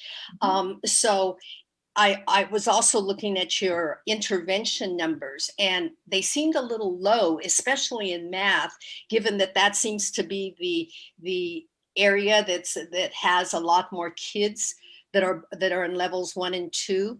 So I'm wondering, now that we're in COVID and we have to be real about it, and that's the only way we can address these students at this time, is what are teachers doing specifically to look at those kids and not do not only assessment, but actual strategies. I would think by now we would have the strategies in place, like I said, since this was pre-COVID, and then also specifically what the intervention teachers are doing. I'd like to know kind of strategies, activities, whatever that are specifics for the kids. So maybe I'll just let you answer, and then I'll ask you a couple more questions. Yeah, that sounds great. Thanks, Trustee Vice President Duran. So yeah, there's a lot to that question. And so let me focus first on what teachers are doing. Teachers are definitely doing their best to engage students online and administering this assessment initially. Your point about how this data was collected previously is a good one. So what we did previously before COVID was we implemented the Do the Math curriculum. I don't know if you're familiar with Marilyn Burns and her math programs. She has a specific program. As a teacher, I loved Marilyn Burns' activities. They're super hands-on and tangible and concrete, and support students who are struggling in math to really see math visually and tangibly, rather than as just a number concept. So implementing the Marilyn Burns Do the Math program that is designed specifically for intervention has been a focus pre-COVID, in addition to supporting students with what their work is in class. But I feel like it has to be a two-prong approach, right? If a kid is struggling in class, there's a reason why. So there's a gap we need to fill. So we need to fill that gap and at the same time, make sure they don't fall behind in class with what they're doing. So it's a very finely operated allocation of time. And it's what I really like to refer to as the art of teaching, to understand how, to take this program and that math page and what the teacher's doing and our relationship and our understanding of kids, which is absolutely so important too. And in answering your question, I feel like that's part of it as well. Deep, meaningful and relationships with kids where they feel vulnerable to learn and make mistakes. That's how they grow. So some of the programs for math and activities that you were looking for, that's just an example of a few of them. And I know, to extrapolate further, I could talk all night about this, and I'm cognizant of my Cornell friends being up next, but to try and summarize, I know that in those little supply bags that are hanging on from the former backpack racks, I know that some teachers are sending home math manipulatives in those bags so that kids can actually, touch something. It's not just a two-dimensional experience, this teaching and learning thing. They're, managing manipulatives in order to support the lessons. And it's been really lovely to see those materials go out and come back in and get traded out for the next set. I think that your question around why math is, there seems to be more need in math, but there's more reading support. That has to do with the allocation of how intervention has been provided at Marin, with a focus of understanding that math is just not just about math and numbers, right? If you take a look, I think Ms. Gardner mentioned it when she was talking about the SBAC test, so much of what our students are expected to know and understand is to be able to take, complex scenarios that require language and require reading. So we do at the elementary level see math, reading support, actually supporting students in math as well, because, the days of the page full of computation, that might be practiced every once in a while for kiddos as they learn to add and subtract and multiply and divide. That's important as well. But so much of the Common Core math standards right now are language based. I remember when my own daughter was in elementary school or in middle school, and she brought home her 6th grade textbook and it read like a novel. I was like, wait a minute, this is your math book, so there is, so that language acquisition is really important to supporting students in both areas.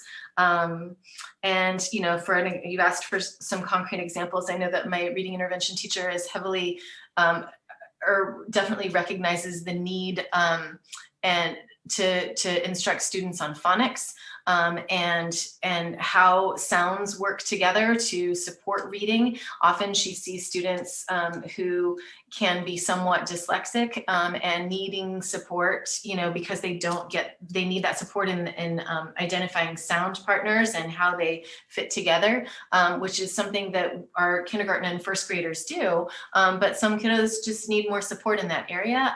And there's a whole lot more that she does too, but I feel like I'm doing a lot of talking. Is that answering your question? Yeah, thank you. Very informative. And I learned something from that, especially the reminder about math and language going hand in hand more and more.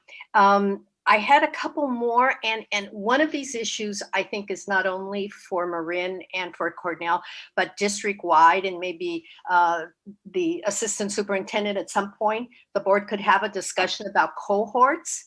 Mm-hmm. Because some of my questions is about from year to year, how do we see growth or students that we're concerned about? And we can't do that unless we're really looking at cohorts.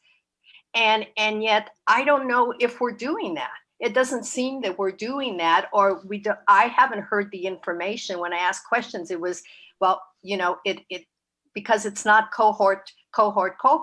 So to me, that's a really important issue that informs teachers and the schools, and informs the district, and informs the board and the community about what are our areas where we are increasing. Maybe specifically at schools, are there certain sub areas that we need to work on from 4th grade to 5th grade, or 3rd to 4th, whatever. And that's really key. So I'll just leave that open in terms of, cohorts. And I don't know if you have a quick opinion about that or not. Hi, thank you. Yeah, I do. Oh, sorry. I actually have a response, if that's okay. Pardon me for jumping over you. I did just want to note for you, Vice President Duran, that a couple times in our last school year, and I'm happy to re-forward these to all the members of the board, on November the 9th, we had our annual reporting of Smarter Balanced summative assessments. And I always do provide cohort information by grade level. For elementary, you're going to get that for all 3 sites, because as Ms. Poole Ms. Gardner spoke about, when you start disaggregating by school and are trying to monitor cohort outcomes, often you find that then you're sort of missing, you don't have enough students to over a period of time report the cohorts. But on November 9th and then also of January the 28th, we provided cohort information. In fact, our elementary principals presented on January the 28th.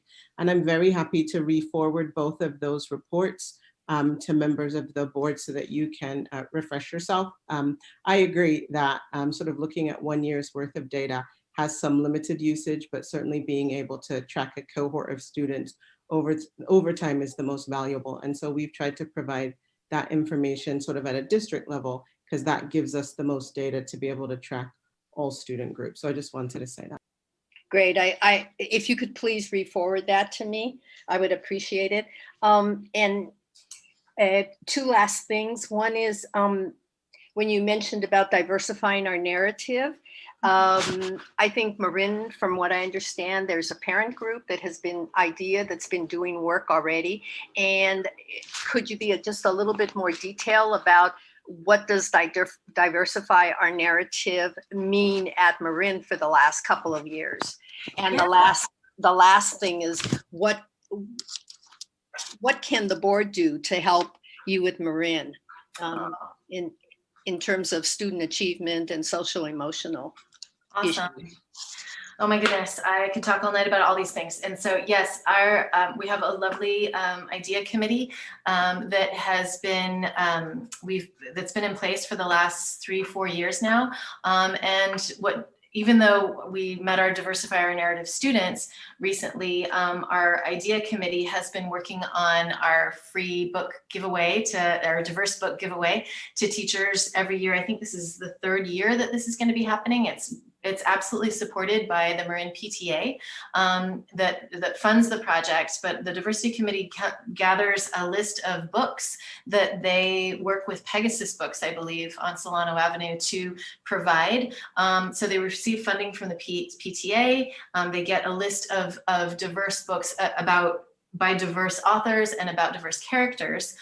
They put together a list of those books. We publish it to the teachers. We send it out, and one of our lovely parent volunteers gathers the books from Pegasus, and we put them in the library for teachers to peruse, and they get to pick 2 to 3 books every year to supplement the work that they do in their classroom libraries. I know that Stephanie Jaffe has gone through the list of books that the Diversify Our Narrative kids put out a while ago, and I'm pleased to say that we already have about 90% of those. That's not to say that we're perfect by any stretch of the imagination, right? We need to get those, we need to support using those books, and we need to be able to work with kiddos. It's my hope to work with kiddos on curriculum. We haven't had a textbook adoption here in Albany since I've been here, and in history, social science. And I think that it would be lovely to get some curricular pieces in place. As one of the Diversify Our Narrative kiddos stated at a board meeting, I don't know, I want to say 2 or 3 weeks ago, the memory's foggy on that, but at some point, or maybe it was one of the high school teachers that said, there's a difference between supplementing a curriculum and having a curriculum. And that's really where I'd love to go with some of these conversations with Diversify Our Narrative. We've supplemented, and we actually are, I think, doing a great job of supplementing, but boy, is it a whole different message when that's the curriculum and not the supplement. So that's just something that one of the kiddos or one of the high school teachers mentioned a while ago that really stuck with me. So yeah, that's some of the work that we're hoping to do. And, and I know Ms. Georgeson and Ms. Remuller at the other 2 sites have gotten teacher volunteers to further the conversation, and we are excited about meeting with them and putting together some next steps of what this could look like at the elementary school. So yeah, does that answer your question? Yeah, okay. I want to jump in here briefly for 2 reasons. One, I want to say that the district as a whole, I think, really wants to take a huge leap forward this year to diversify our curriculum materials, and that's the goal. And in order to do that, we put out a campaign that you can get to on the AUSD website to try to double our funds that are available for diverse curricula K through 12. And so if anybody is interested in helping us make this a reality as soon as possible, you can go to the district's website and you know, and any size donation would help. And, you know, a lot of people are under great financial stress under COVID. I don't want to put any pressure on anybody, but if you're able to do this and you want to do this, it's an earmarked fund and it will go directly to this cause. And then I know that the board members all said that they had other questions too. I think all of my questions ended up being asked by other trustees. And we're about a half an hour behind schedule. I think this is the most important work that the board does. And so we always have time for kids here. I'm happy to stay late tonight. But I would like, in the interest of those attendees that want to hear the Cornell's report, I would like to try to wind this up in the next 10 or 15 minutes. We also, of course, need to ask for comments from our community. So with that, I'll go back to Trustee Hinckley. Actually, mine would apply to both schools, so I can save it until after the Cornell presentation. Okay, great. I appreciate that. Are there any further questions from the board right now for Ms. Poole at Marin? Or can we move to comment? Oh, go ahead, Trustee Doss. Yeah, just had two more, and they'll be pretty quick. So the scores that we receive are delayed, and so, for example, the third graders that took it, they are, you know, they move forward, and we don't get the test until they are older. So those students are fifth graders now that took it, you know, a little while back. Is their distance learning plan different from other students, or have other things been implemented into their schooling based on the results from their previous tests? The students who are not achieving standard, is that your question? But yeah, correct. So yeah, these students have largely been, these are many of our students who have been identified for extra intervention support, or who have IEPs, or who've been identified for 504 plans during remote learning. And to address what you said before about the delayed way in which we receive scores, the only reason why we're looking at these scores right now, it's not that we wouldn't have received last spring's test results. Students take the test typically in April, and we receive results by August, so that we're able to look at them, you know, so they take the test in the spring, and we typically look at them before school starts or right at the beginning of the school year in the fall. But due to COVID last year, students didn't take the test, right? The third, fourth, and fifth graders didn't take it at all. That's why we're having to go back. And that's why it seems like there's so much lag time in between. So for those, Trustee Doss, in addition to your question, and I really appreciate that one, is because those are old scores. And so the issue becomes, how do we have more meaningful, up-to-date, relevant data to make quick decisions about kids' needs, opposed to having to wait a whole year? Yeah. And so as a result, we instituted this year FastBridge for the entire elementary grades. And so now they have the pre-assessment, the post-assessment, the mid-range assessment, and the post-assessment, so that they could take that data and have it guide their footsteps in terms of instruction, identifying kids who are in need, and to start interventions with them aggressively, hence addressing the achievement gap and not waiting on one set of data that really doesn't do you any good because the year is over. And so we're excited about administering our pre-assessment and completing that. Then we have our mid-year and then post, and we take that data to make informed decisions and be more aggressive and assertive immediately with our kids, so that we can close the achievement gap as we start to eliminate it. And so I wanted to make that big distinction this year, because having an assessment program this year is huge. Yeah. Okay. And so So we don't have to, I would like to hear, so those students have been identified, and I would like to hear a little bit about how those students are being supported and the things that are in place during distance learning. And so we could talk a little bit about that. But I just would like to hear like some of the things that are in place to support those students during this time. And then I have one more question, so did you want to follow up on that one, or should I ask my last Sure, question? yeah.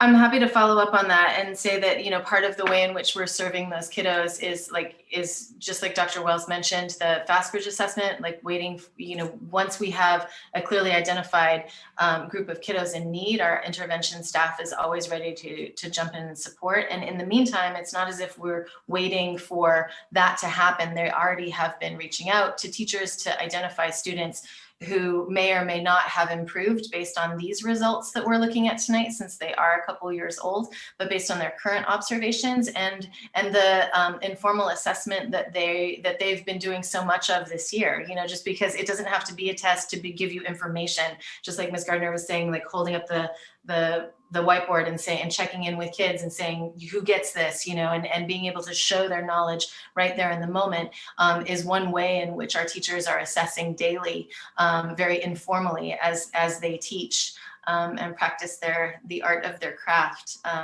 So does that answer the question? Can I add a little bit to that?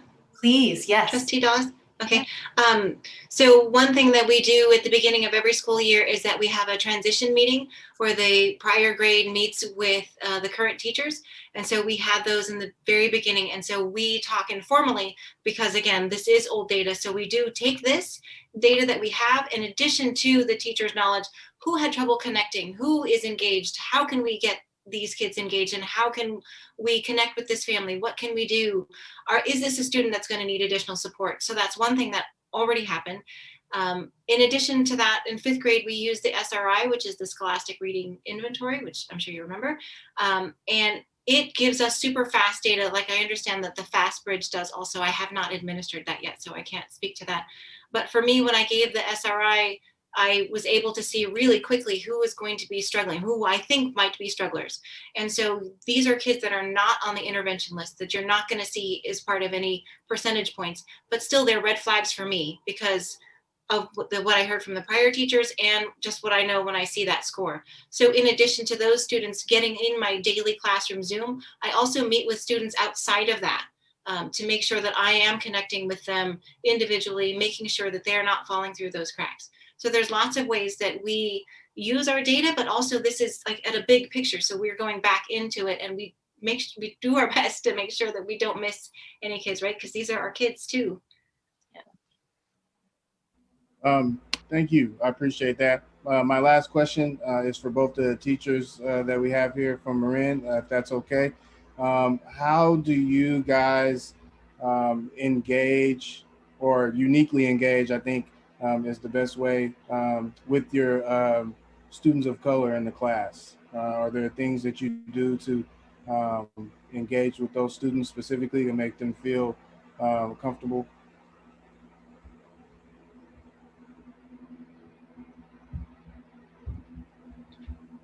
That's a difficult question. My screen is frozen. I'm sorry. I can't think of one. I'm sure we do. That's a difficult question. I would worry that I would be calling someone out. That's a difficult one. You know, I appreciate the question, and I get that, you know, part of addressing the achievement gap, and sorry that's, you know, maybe I can put some words to it. Naomi, I've been in your classroom as I've been in all the classrooms at Marin, and what I can tell you around engaging students of color in particular is what I find meaningful about the way teachers engage students of color in particular is seeing them and recognizing them and calling and supporting them and being themselves, and not asking them to, you know, be like everyone else, acknowledging that there are different different historical, cultural, or not historical with the kids, but, in a historical context, we understand, but acknowledging that each child comes to our school with a different set of needs based on, different family structure and cultural upbringing, and providing a safe place for that. And I think that's why we were both drawn to the Healthy Kids information on kids feeling safe at school, right? Like, we want all of our kids to feel safe at school, and especially our kids of color who need to be seen and recognized and celebrated, rather than felt like and they're being othered, in our school. And so I know that while it might be hard for Ms. Gardner to articulate that, I know that that happens in her classroom and so many of our classrooms here at Marin on a regular basis, just an effort to reach out, see children, acknowledge their differences and our similarities as well, and come together and build those relationships, because that's what the springboard is for learning. So yeah, I don't know, I'm not sure if that quite summarizes. No, I mean, that's fine. I didn't ask the question like to hear like the perfect answer, but really I asked the question because, hopefully it will, prompt like some thinking around it, and thinking about like, how do I engage these students, and what can I do to be more thoughtful in regards to that. So, I look forward to the continued discussion. And then I know we're moving on, and so I don't want to dwell on it for too long. But if maybe later in the week, if you could email over kind of a list of things that make the school day look different for students that fall within that track. If the students that are underperforming, kind of how their school day looks different to the other students. Like, are they doing intervention in the morning before class starts, or are there different things in place that are happening? If that could just be, to the board, that'd be great. I'd like to take a look. Thank you. Sure. Be happy to. I know that we're sort of wrapping things up, but I'm realizing I didn't answer one of Vice President Duran's questions about how the school board can support the work that we're doing at the sites to address the achievement gap here. And I think tonight is a wonderful example of what we'd like for you to do. I think it's wonderful to have the opportunity to really share with you what's going on at our school, and to enable us to work together as a team. We have to be a team in order to close this achievement gap. This is not something unique to Marin or Albany or anything else, or, schools in our country are experiencing this. And I don't mean that to take a pass. I mean that we've got some hard work to do. And especially in light of these COVID times and our school closure, and are we opening, are we closing, are we going hybrid, are we staying remote, what are we doing? We need support, and we need your support, and we need all of us on the same page in support of our kids. And that doesn't mean we all have to agree. I am a huge fan of disagreement and seeing things differently, but we need to all be working together in support of all of our kids, especially now, and always, but especially now during these challenging times when teachers are reinventing the wheel of what it means to even teach, that I'm struggling to understand even as I sit here daily. So I appreciate the question, and I just wanted to make sure that I answered that. So thank you. Thank you, Principal Poole. I want to open it up for public comments. If you're one of our attendees tonight and you would like to speak to this staff report, please raise your hand. And if not, we'll go ahead and move on to our second student achievement report about Cornell. I do see a hand raised. So we'll open this up for public comment now. And I can't really pronounce the name of our speaker, but please go ahead.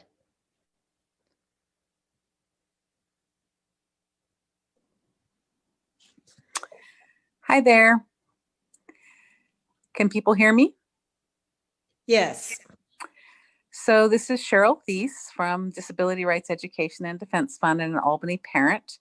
I just wanted to say that one of the concerns I have in reading about some of the, or reviewing some of the data is that I know that one of the ways that we refer children for evaluation for 504 and special education support is, and not solely, but is in part based on this testing. And since we suspended assessment in the spring and the fall, I'm just hoping that there is some comprehensive plan to look at those kids for whom there were those red flags and where there would be a child find duty for the district to really be looking for them. And now that we're doing assessments again, to prioritize those children, because we knew, at last fall that they were at risk. But then the interventions that we might have tried that didn't work were probably up right around the time COVID hit. And then we had all this time with no assessment. So I just think that's a really important priority for the district. Thanks. Thank you, Ms. Thies. Appreciate your comment. And now I bring it back to Dr. Wells or Assistant Superintendent Marie Williams to help introduce our Cornell School Report. I would pass this one over to our Assistant Superintendent, Marie Williams. Thank you, Dr. Wells. I was busily trying to promote those folks to panelists, so I was hoping that you would take that one. But I would love to take it. Thank you. This is a duet sometime and just a complete team. One of the things we're doing differently moving forward is not having one kind of assessment that's uniform across the state. We also, as a district, have an awesome responsibility to have our own assessment at school sites. And this year, we adopted a standard-based aligned assessment where we have, I mentioned earlier, pre, mid-year, and post-assessment. So we can identify our kids who are needing additional help. And in efforts to address our equity issues, we really can't get into our equity issues absent of an assessment that's right now. And so we're excited about the FAST Bridge as it would help guide our footsteps in addressing equity and our most needy students and readjusting our resources through an equity lens. And absent of these kind of assessments, we really can't do that with the kind of fidelity that we so desire. And so tonight, like the Marin presentation, we have Cornell who will look at data and how we respond to it and just give an overview of their overall achievement plan with a focus on how we close the achievement gap. And so I'm going to introduce to you, not for the first time, but our principal who stepped in last year to do a phenomenal job at Cornell, our very own Liz. Good evening. Thank you so much, Dr. Wells. Hold on just a second. There we go. Hi there, everyone. Good evening, school board members, families, community, and of course our staff. I'm very pleased to take this opportunity to speak with you about achievement at Cornell during this very unique time. As you know, this fall is the beginning of my first full year as a principal, and I'm very proud to be serving Cornell and the families and students here. I have with me Misha Child, a third grade teacher and former TSA literacy coach. Karen Bonini, special education teacher at Cornell and at the high school, and Julia Schneider, reading and math intervention specialist and part of our intervention team. So I'm really happy that they can be here with me this evening. This presentation follows a similar format, although not exactly as Melissa Poole presented. So some things will be similar and some things will be different. We are two unique schools, but we also have many areas that cross over and are similar because we work as a team in elementary in Albany Unified. So that includes Ocean View, Cornell, and Marin. Next slide, please. This is the beginning of the presentation on the data. As much of it I'm going to be repeating and hope I don't repeat too much. This is the 3rd, 4th, and 5th grade scores from the 2018-2019 SBAC testing. And at Cornell, we can see in English language arts, we had about 83% meeting standard or exceeding standard in English language arts. And in math, about 76% of the students. Keep in mind, these students are now in 5th grade, 6th grade, and 7th grade.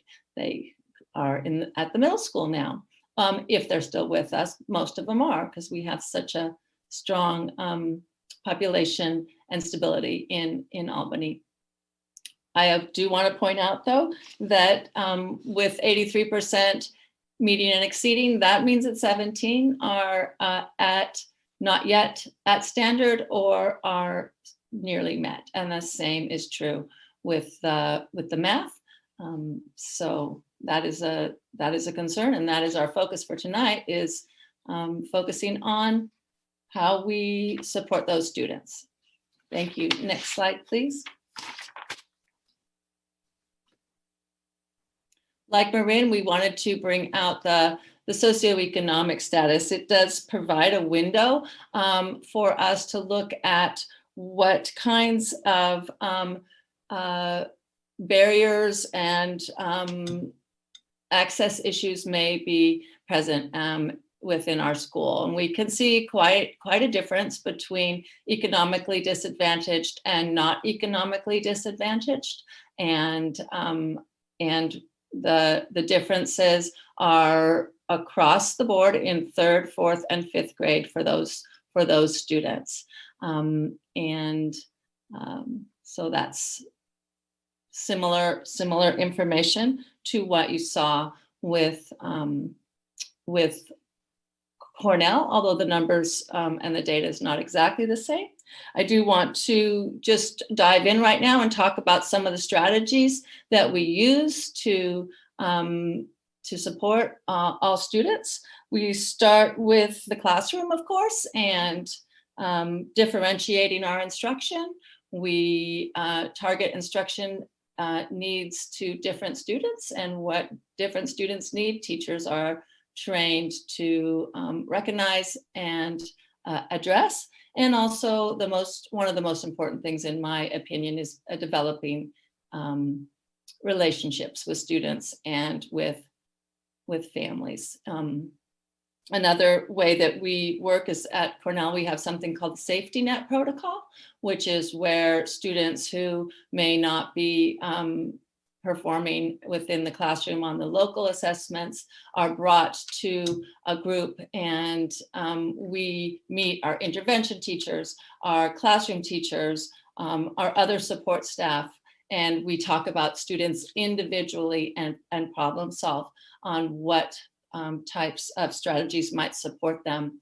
That was a system created by previous principal Heather Duncan, and worked. The staff is very adept at that.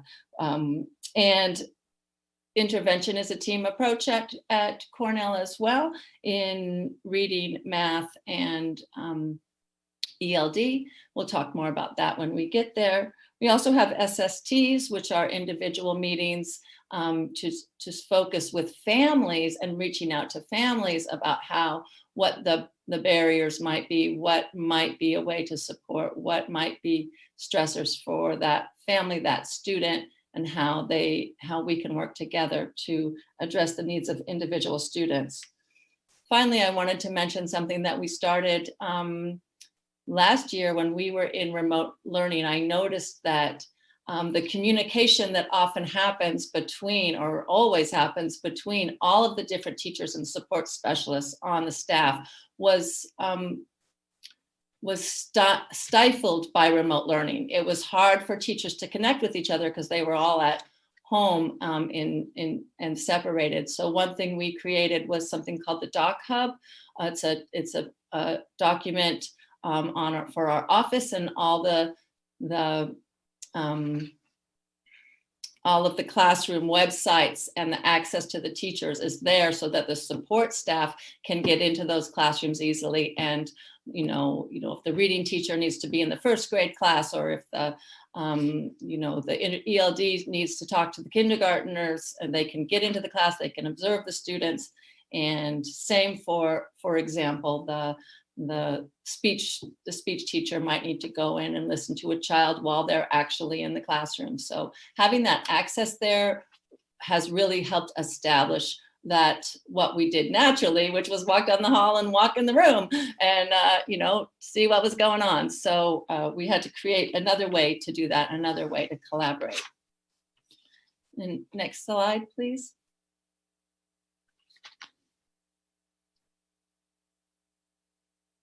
Thank you. And this slide I included, even though the numbers were too low at 3rd, 4th, or 5th to report any specific data. So we have the all grades, which is all the sites on the students with disability, but I did not want to leave this slide out, even though we can't look specifically at Cornell students. We do have a very significant and important special ed program at Cornell. And I wanted to give Karen Bonini, one of our special ed teachers, a chance to address this question of why the math scores might be lower for students with disabilities. And keep in mind, this is across the district. Karen, do you want to jump in on that? Hello, can you hear me? Yes. Awesome. Hey everybody, Karen Bonini, special ed teacher. Nice to see you again. We were discussing this, and I don't think we have fully tackled it, but one of the things that came up for us is that the math test is extremely challenging. It's not just, do you know how to do, for instance, 5 + 5. You have to be able to use the mouse, click on this button, click on that button, get to this thing. There's many, many processes involved with just answering a math question on a test like this. And also you need to take into account that there's often a lot of reading and a lot of direction, a lot of things that go along with, what can be just a straight up math problem that you might do in a classroom. It's a different format. So that's one thing we were discussing. Thank you so much. I think the format of the test does affect how students perform, whether they're students in the special ed or in other parts of the gen ed program. Next slide, please. Thank you, Thank you, Ms. Bonini. You were banned from calling me Ms. Bonini. Sorry. Thank you, Karen. All right, here we have our English learners, another important population at Cornell. And again, for this particular year, we didn't have 3rd grade reportable scores, but we do have them for 4th and 5th, and then I included the all grades. And one thing that I think is pretty clear, could you scroll that up a little bit so I can see the bottom? Yeah, there we go, thank you. Is that the math scores appear to be stronger than the English language scores, which just sort of, in many ways, although it might seem the opposite of what we just were speaking of in terms of special ed scores and students with disabilities, that students who are learning English are going to have a more challenging time, and oftentimes with the language arts aspect of the testing, and that they may come from either other countries or other cultures with some strong math skills that oftentimes do translate across, because you're dealing with number and operation that they can perform at times more strongly in math. And that's not always the case, but I think it is, as Melissa pointed out, or as Naomi Gardner pointed out, our scores are similar to what's happening at the district level in terms of English language arts and English learners. Next slide, please. Thank you. So we have the subgroups, and we pulled the subgroups in terms of ethnicity that are reportable. And in some cases, as with the Hispanic or Latinx group, in this particular case, the grade 5 was not reportable, but we see a disparity there between that these bars represent students, and there are students in all groups who are not achieving as well, and there are students in all groups who are achieving very well. So I don't want to limit our view of students just as a bar or a group in a bar. And so this is the ELA, and then if we could see the math on the same.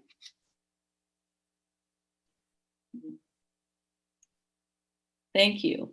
One of the things that is so important to say right now is for the students who do not have enough of a population for us to represent their scores in this way, is that we then are called upon to look at their other measures, the other ways, their local assessments, their DBA tests, their F&P levels in reading. And that's indeed what we do when we have the group, when we are talking about the safety net meeting or the SST meeting, we're looking at those actual numbers, and we're focusing on where are they? Are they at grade level or below grade level on that reading level? Or how far have they grown? How long have they grown? How much growth have they made in that time? So we'll talk more about the local assessments later in the presentation. And I'm going to jump into the California Healthy Kids Survey now. This was taken our fifth graders took this last January before COVID. It's pre-COVID. So it's pretty recent. It's the spring of 2020, but it's in a completely different time. It was before we were all at home and trying to do this remote learning. And some of the items that on these, the percentages are if a student is checking most of the time or all of the time. One of the first things I wanted to bring out was the school environment, connectedness, and academic motivation. Total school supports under caring adults, high expectations from the adults in school, and meaningful participation in school. And then school connectedness and academic motivation. One of the areas here that I did want to point out was the low number, only 50% checked most of the time or all of the time in terms of meaningful participation. And in order to understand that a little bit further, of course, feeling connected, having a sense of motivation, having a sense of participation and being part of your school affects your academics. It affects your achievement.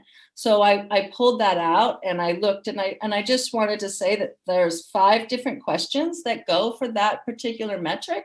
They are you given a chance to help decide school activities or rules?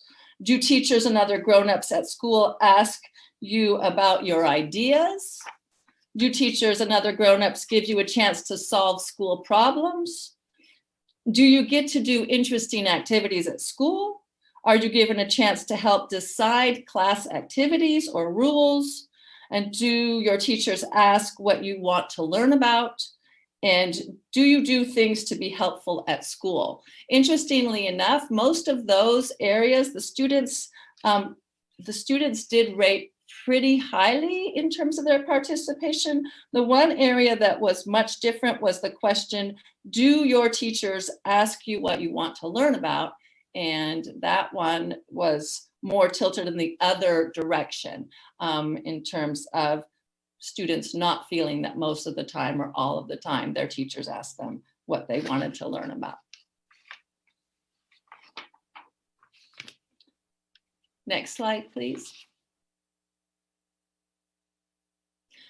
These are some other points that I wanted to bring out in the California Healthy Kids Survey, the social emotional learning supports, which are strong, as you can see, overall 86%. One of the ones I particularly love is the 94%. Do they teach the students to care about each other and treat each other with respect? The students felt that that was the case. Remember, this is a perception survey. This is what the students feel is happening. So it's not necessarily hard data about what's happening. It's what they perceive. And of course, we know that what they perceive affects their learning. So that's why the questions are asked.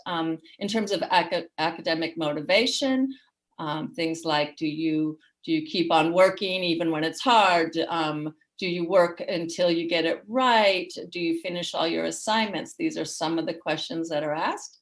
I think in the anti-bullying climate, teachers and grown-ups make it clear that bullying is not allowed. That was 96%.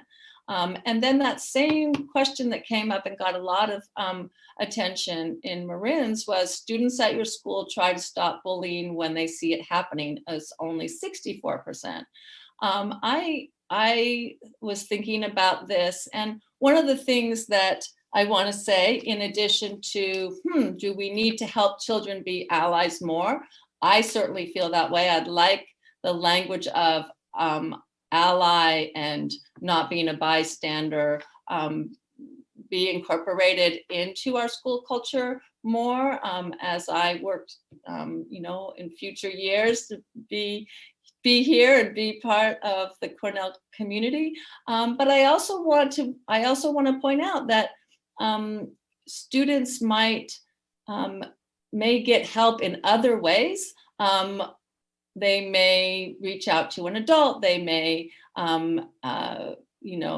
they may not necessarily be addressing the quote unquote bullying itself directly. They may be speaking with their parents about it. They can get help in different ways. So just because they might not act at that moment to intervene, that doesn't mean that they're not caring or necessarily trying. So we would want to look at that question further.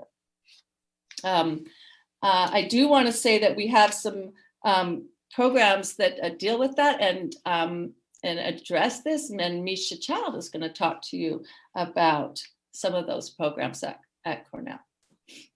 Right. I think if we think of our own stories of adults that not often, but I know that I have had times in my life where somebody said something that makes me uncomfortable, either about my own identity or about somebody else's identity. And my intent is to be an ally or to stand up for myself. And I sometimes am just struck speechless in the moment, and then later think of the amazing thing I could have said that would have really educated the person and turned things around. And I think that happens a lot to students too. And so I think part of the question is, what supports are we doing to give kids not just a role of you want to be an ally rather than a bystander, but also given specific strategies and then role playing around that.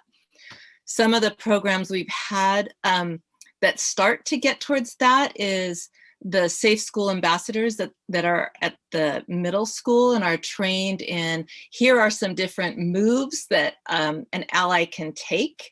And they have come for several years to work with, I know, fifth graders and I think fourth graders too, to give some of those strategies. And some of the ones that I can remember are, for example, you can call it out right in the moment, or you could also, if that feels uncomfortable, you could balance what is being said about the target with a positive statement, or you could privately talk to the aggressor and say your thoughts about what they were saying, or you could also privately support the target.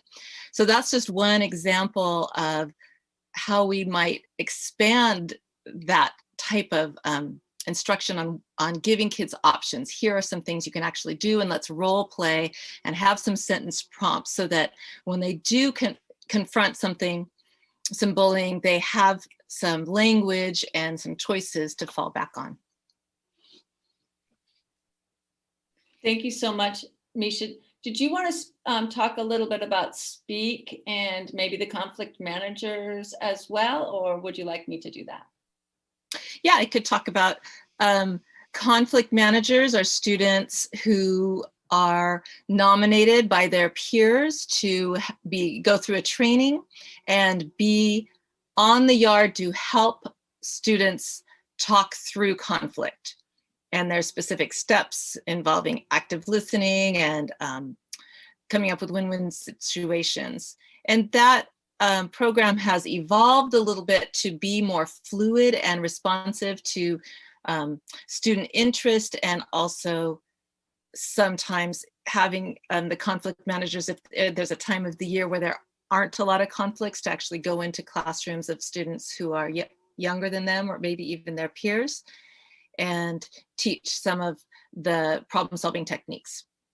In terms of SPEAK, those are high school students. That was a group of young adult activists, again, after the Instagram incident at the high school several years ago, and they firmly believed, the students who started it, that kids at a younger age need to be learning more specifically about racism and how that affects student relationships. And so they also were coming to 4th and 5th grade classes and giving lessons about privilege. I wasn't actually a 5th grade teacher when that started, so I don't remember the specific lessons as much. I only went to 1 or 2 of those as the TSA. Yes, but I did speak to some of the other, or communicate with some of the other 5th grade teachers, and they spoke highly of that program too. Thank you so much. Thank you so much, Misha. Next slide, please.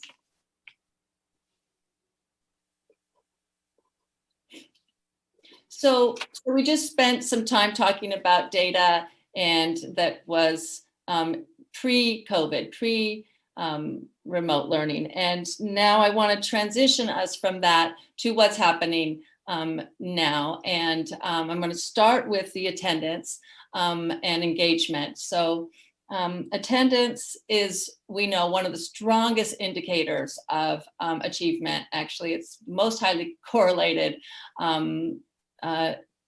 data point that you can look to in terms of how students are successful in our school system.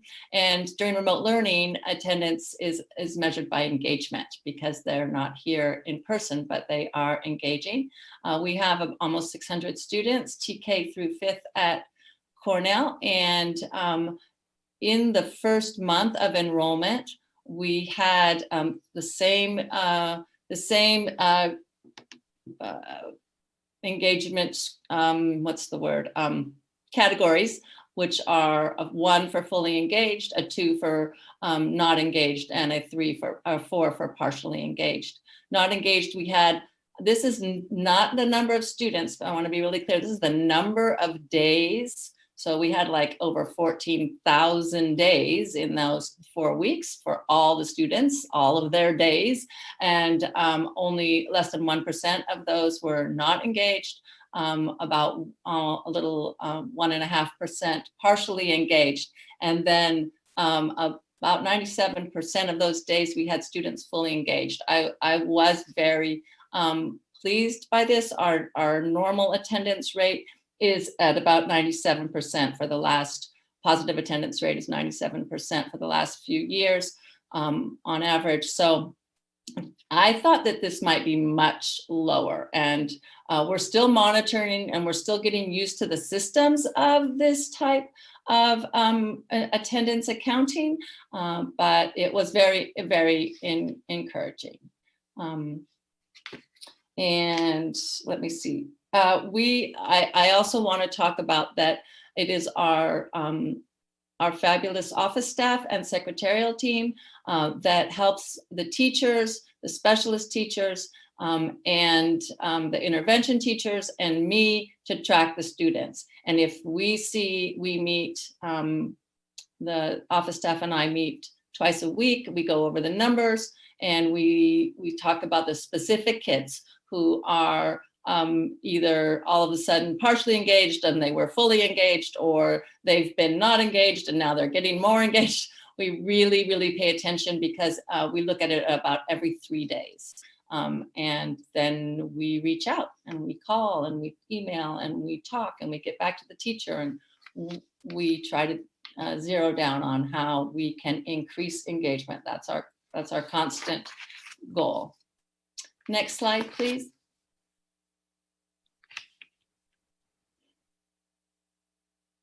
So like Marin and Ocean View, we sent out a remote learning survey to our families about a week and a half ago. And we only had the survey open for 4 days, and we sent it on Friday evening. And then by Tuesday, we had 345 respondents, and you can see the respondents are kind of well balanced at the different grade levels. I was really impressed with the response rate. It showed me that parents are very interested in what is going on at school with remote learning. I pulled a few graphs from it. Time on Zoom. This is the scale is from too much time to not enough time, and you can see the majority of the families reported that it was neither too much nor not enough. It's a little bit of a Goldilocks bar there. So it's just kind of looks, many people thought it was sort of the right amount time on Zoom. But of course, as Ms. Poole pointed out, not all families feel that way. Some feel that it is too much and some feel that it is not enough. Under engagement, the engagement scale was from not engaged to fully engaged. And again, this is the parents reporting their rating of what they felt their child was engaged. And you can see that most people felt that their child was more people felt that their child was on the engaged side. So that 3, 4, and 5 would be sort of moderately engaged, more engaged, or fully engaged would be the 5. So that was interesting. And then we asked this question: has your child's ability to work independently increased during remote learning? I really wasn't sure what we would hear. And 62% said yes, that the child's ability to work independently had increased. Kids need a lot of help to engage in remote learning. It is not easy at all, but the kids are starting to take on the steering wheel here and do a little more of that. And you know, we have real little kids. We have TK doing this remote learning. So it is amazing, and it's also really hard. Parents could respond more than once on the survey. If they had more than one child, they could respond for each of their children. Next slide, please.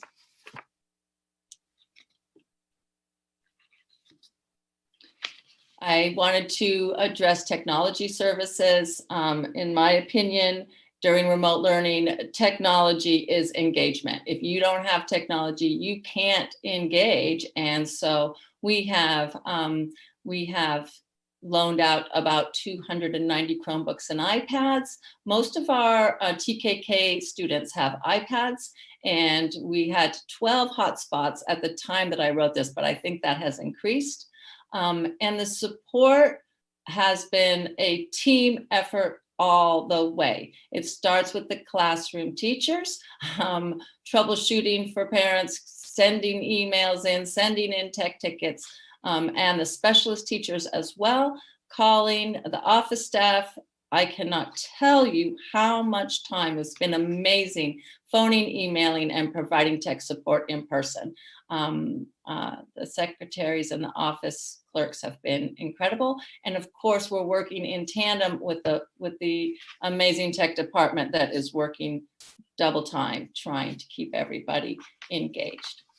And Liz, it's Karen, Yeah. if I might add, one thing we didn't put on there, which I heard Marin speak about, which is absolutely true for us as well, is parents have been stepping in and just offering up their knowledge. And it's really been, because I work in a lot of different classrooms, I have access to a lot of different emails, and I see teachers being honest. I don't know why this link isn't working. This is what happened. I followed the same procedure, and parent, non-judgmental, stepping up and saying, oh, did you try this? Did you try that? So it really has been a community effort. Thank you, Karen. That is so true. I remember at the beginning of the year, a parent wrote a helpful thing about how to get on Zoom, and we were like, oh, this looks great, and we shared it out. I mean, you're exactly right. Thank you for pointing that out. I appreciate it. It's certainly a community effort. And the next slide, please. So mental health, this came up with Marin too, and I want to repeat what Melissa said. We have to start with the mental health. Students cannot learn. They can do activities, they can sign into Zoom, and they can, complete assignments. But if they're anxious, or their sense of self isn't solid, it's going to be very hard for them to retain and learn. So we are spending a lot of time on our mental health services. Our counseling support is provided by mental health interns. They are supervised by two very important counseling therapists, Heather Collins and Joanne Weil in the district. And they are from San Francisco State University, from the Wright Institute, some years from Smith College. In 2019 and 20, we had 23 students supported individually and 14 in groups. That is at Cornell alone. And then this year so far, just in September, could you scroll up a little bit, please, Ms. Shen? Thank you. We have individual and group students at all, students identified for individual and group support. This is at all 3 sites so far, 14 students, but we traditionally see a huge increase in these numbers in November around conference and report card time. And I can say this number is already going up, but you can see the numbers are strong, they're high. Many students are being served even just in the first month here. I also want to add that another thing that we're doing to support mental health is that our teachers are opening up office hours so that they're there for the students when the students just need someone to talk to, or a time to connect about maybe a homework assignment when it's not everybody else and not just the general learning classroom time. And the prep teachers are doing the same. We have music teachers, librarians, PE teachers, and science teachers are opening up office hours so that they can support students, so students can see the people that they know and care about and continue to increase connections as well as academic support. And connections are key to mental health. Liz, can I jump in a little bit there too? Please do. I think also that so many classroom teachers are prioritizing and keeping a priority, even though we're moving to more and more academics with the little time we have with our students, but practicing mindfulness, talking about self-care, having students brainstorm, how are you taking care of your body? How are you dealing with if you're feeling nervous or scared about something, or feeling overwhelmed with school? How are you making sure you're making connections with people? So, and then also providing tools like maybe a mindfulness bell available on their website or something like that. So the mental health is just a part of a conversation we're all having a lot as individual teachers with our classes. Yeah, thank you so much. And then thanks a lot, Misha. Karen, you're going to talk about the next slide, which is the special ed services. Thank you, Ms. Shen.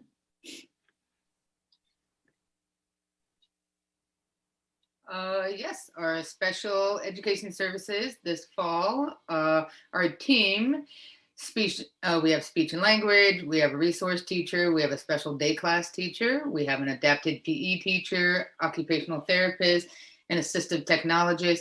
We also have our paraeducators, and my title isn't really up there, but I'm just a special ed teacher, so I'm on that too. We have IEPs. Currently, we have 51 students with IEPs. Our triennial and annual meetings are in progress. We are currently working with our special ed department to figure out how to run triennials. How are we going to do assessments? What are we going to do that's valid? So that's in process, and we're doing the best that we can. A lot of families will see that in their annual IEP meeting, we're not able to measure progress on some of these goals. They were written for participation in a classroom. So some things we are modifying based on what we know of the student, or if they're new to us, we're taking team input to figure out how to draft a goal moving forward when we do come back, and acknowledging that we might have to come back and have another meeting to amend the meeting. You know, we did our best right now with what we know, and we might need to come back and have a second meeting to firm those up. Oh, right down there, we have 8 paraeducators. I didn't read ahead, sorry. Paraeducators are serving our students. We have 8 of them. They're in the SDC and resource programs, and in my program, which is a bit of a middle ground program. We have professional development for tech and remote learning practices. And that's something that's still being worked out between district office and site level, who's giving trainings and what needs to be trained, and paras are speaking up about what they need to know more about. We're trying to utilize Jen Gritman and Richard Liu, who are in their tech support roles now, educational tech support roles, trying to go to them to, you know, figure out, hey, if you have a question, you can't get into a classroom, who can help you? If the links aren't working, where can you go? We're constantly talking about all this to try and figure out the most streamlined process. I wanted to say that also we do work for some students who have more intensive needs. We do work with outside providers, and I want to say that. And I also want to say that one way we are also trying to support students and families during this time is the district office has given us access to our van driver, who usually would be transporting students to and from program, but because there's no one to transport, we're able to use them to, if we have materials we need to get home to families, because in special education, we're often modifying materials, sending home alternate curriculum. So we're able to sign up with the van driver to make regular deliveries should we need that service. And I also wanted to say that we added, only because I joined the group this year, but I certainly was not a part of this decision, although it's a rad one. The PTA has added a diverse learners liaison, Neri Castillo-McIntyre. He has 2 children at Cornell, and he joined to represent the families and the students with diverse needs. And I think that's awesome. And I'll be happy to answer any of the questions if there are some later. Thank you. Thank you so much.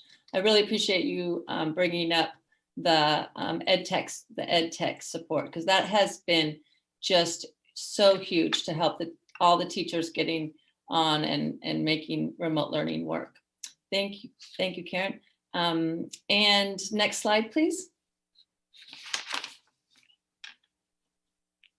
Excellent. So I'd like to now introduce Julia Snyder. She is one of our intervention teachers, and she's going to talk about intervention services at Cornell.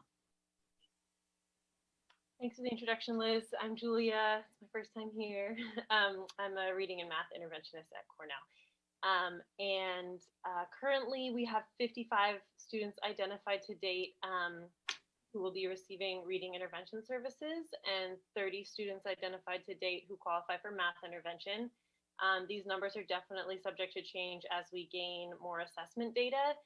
Looking forward to having all of our FastBridge data by the end of the month, so that we expect to see a lot of overlap between the students that we're serving and what students are identified with FastBridge, but there may be more students that we didn't catch, and we're looking forward to making sure that we're serving those kids too. We identify students using teacher referrals, using the FastBridge data that we're collecting, using last year's DBA, and then once we've ID'd kids, With those different methods, we give further assessments on decoding, influencing, and comprehension to figure out what specific interventions those students need. And Liz, you were going to talk about ELD and 504s, right?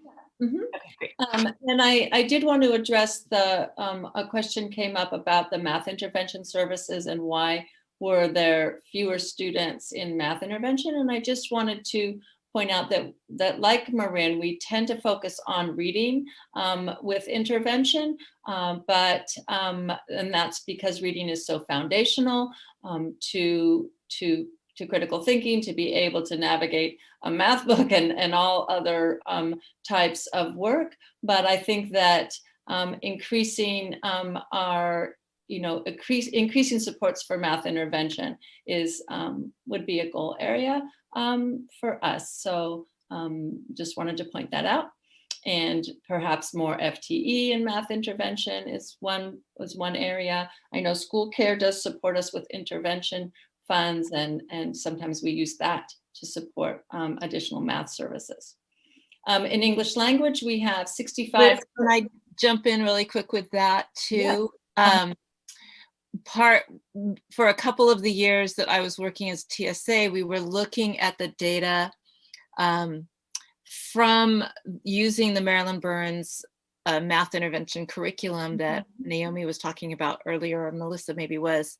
Yeah. And we were taking pre and post assessments, looking at how the students were doing, and that data, especially for early intervention and in end of first grade, second grade, and early third grade, really showed that the math intervention program was making a big difference for kids. Oh, wonderful. That's so great.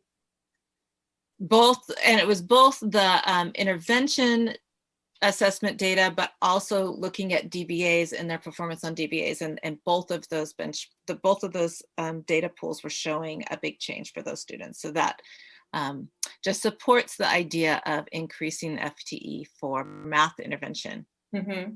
Thank you. And I just want to point out that, people like Misha and so many of our teachers and Karen have been at Cornell for a long time, and I'm new to Cornell. So when Misha can jump in or Karen can jump in and say, hey, and this is what we do, and this is how it looks, that's because they have the historical knowledge, and I'm still learning about it. So thank you so much, Misha. I appreciate it. We have 59 students at Cornell identified to take the LPAC. That's the English Language Proficiency Assessment exam. They're taking it remotely. And right now, we have 30 students who are already scheduled to receive ELD services. The reason that there's 65 current students in the ELD program is that some of them don't receive direct ELD services. They receive their English language development depending on their level of language with their gen ed classroom. And so those numbers are shifting. We have a lot of assessments. And I also want to say that ELD teachers are working in concert with each other across the sites to support each other on this, giving the LPAC exams. And we have Ocean View students at our school, and so they really work as a team, not just within Cornell, but throughout the district.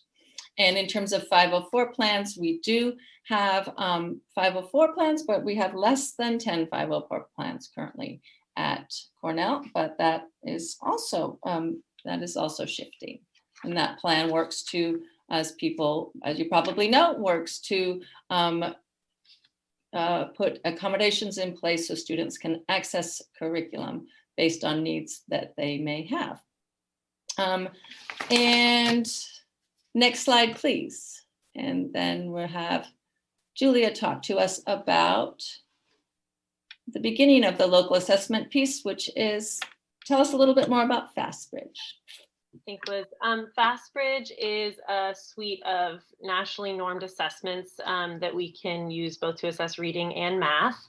And we're using them as, we're using some of the tests that they have as universal screeners in kindergarten through 5th grade.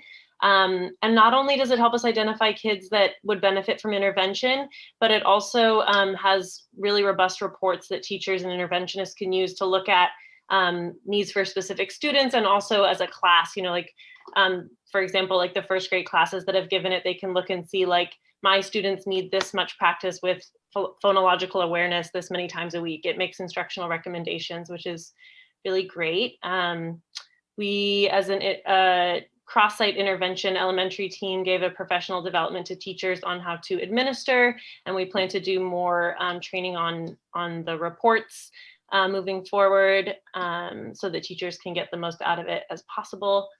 The trimester 1 testing window is already open, closes in a few weeks, and trimester 2 and 3 both have assessment windows as well. So we will have math and reading data for trimester 1, 2, and 3 for 1st through 5th grade, and kindergarten is going to wait to give it till February to give their students some time to adjust to being in school. And yeah, I think that's it about FastBridge. Thank you. And I just wanted to mention that you had listed quite a few other additional screenings that you use for intervention, and they're similar to the ones that were mentioned for Marin. I don't think we need to go into all those names, but we use quite a few other resources to identify students. And I think it's worth mentioning, just because kind of progress monitoring was sort of brought up earlier, and that we use those assessments that we use one-on-one with students that we have identified using these universal screeners. We use those assessments to progress monitor student growth and keep an eye on who could be exited from the intervention program, and to make sure that students are making expected growth and that our interventions are working. So we use those both to screen and to progress monitor. Excellent, thank you so much. Next slide, please, Ms. Shen.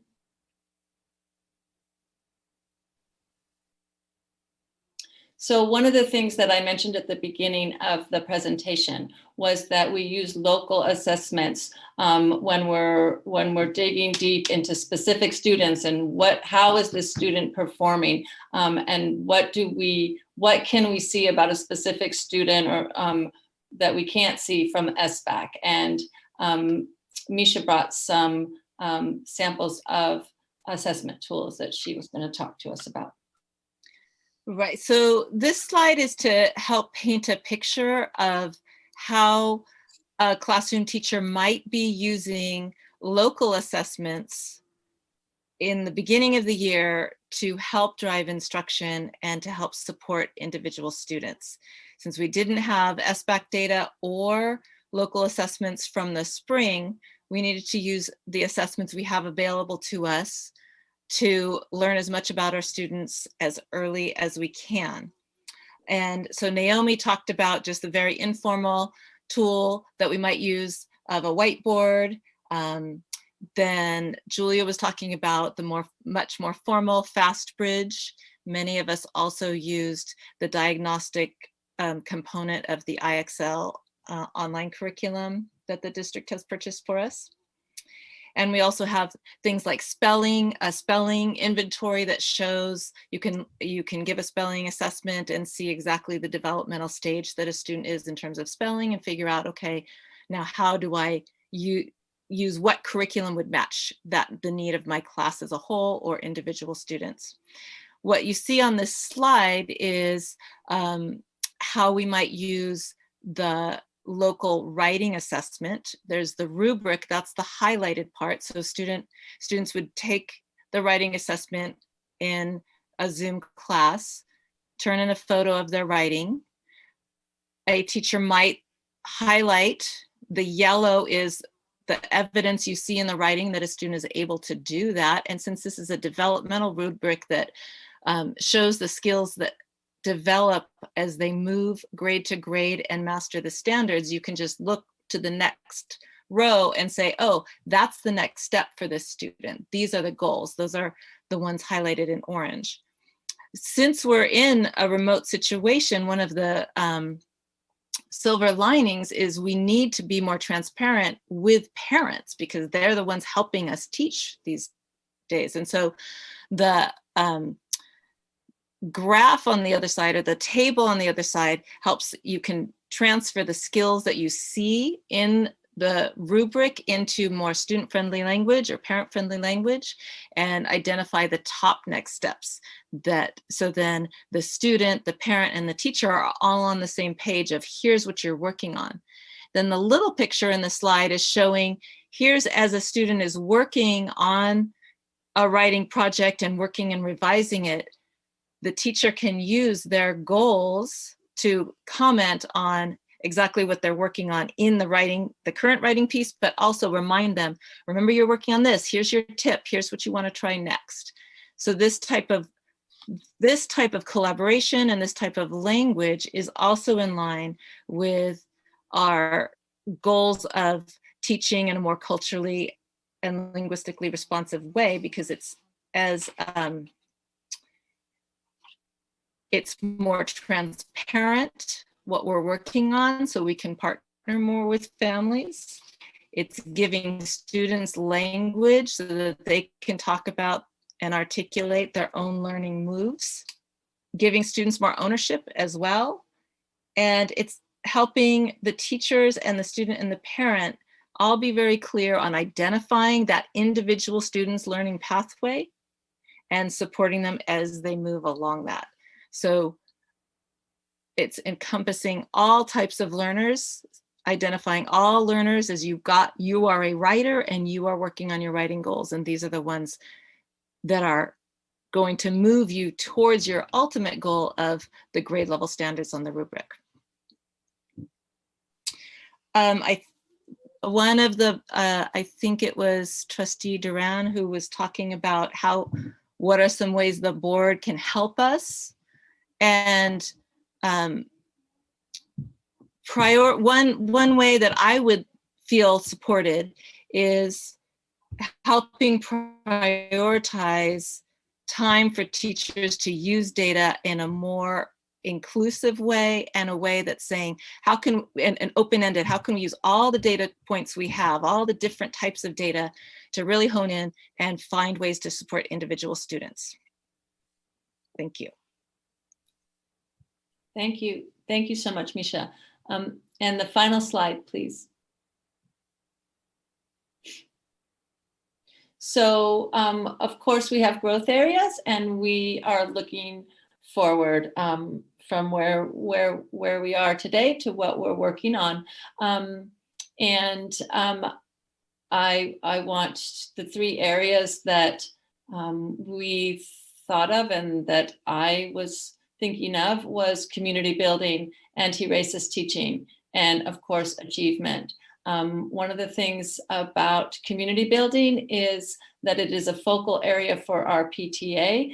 We have a very active PTA right now. They are working on, they have a new position of the diverse learners liaison, but also of the diversity, equity, inclusion, and belonging. We have two positions there, and they really want to build community activities that build community. And it is challenging right now because we can't bring them together very well. But some of the things that we are working on is safe routes to schools. We're doing a week of that next week, and the Coyote Fun Run last year during COVID was just some of the things that Coach Joel and others are working on to have exciting and fun things that bring students together. We would like to start doing some community times, which is our Wednesday time when we sing and do things together, but we haven't started that yet this year. Misha wanted to talk a little bit more about Diversify Our Narrative. Yes, what we're currently working on for several years, Cornell has a social justice committee where we've looked at, how do biases show up in the classroom and in our assumptions that we might make about students or families, and how to counteract those assumptions, balance it. And we've also continued to talk about our curriculum and our libraries and the books that we see. And what's exciting this year is in collaboration with the high school students in the Diversify Our Narrative group. We also have our social justice committee, and then we have funds. We have some funds, I think, from our PTA, we have funds from the district to start buying the books that we've been looking at. And also we have a plan to start looking grade level to grade level and saying, okay, in our classrooms, how are we making sure that when students go to our classroom libraries, all students find books that reflect themselves? And also, are we providing our white students with plenty of books that give them views of experiences of people of color? We also were thinking about, you know, what are the books that we're studying for literature and what are our read alouds, and are we having a balanced perspectives there? And then also thinking about how are we working with our social studies curriculum. Melissa said we haven't adopted for as long as she and I have been here, and that's getting to very many years, that's getting to decades at this point.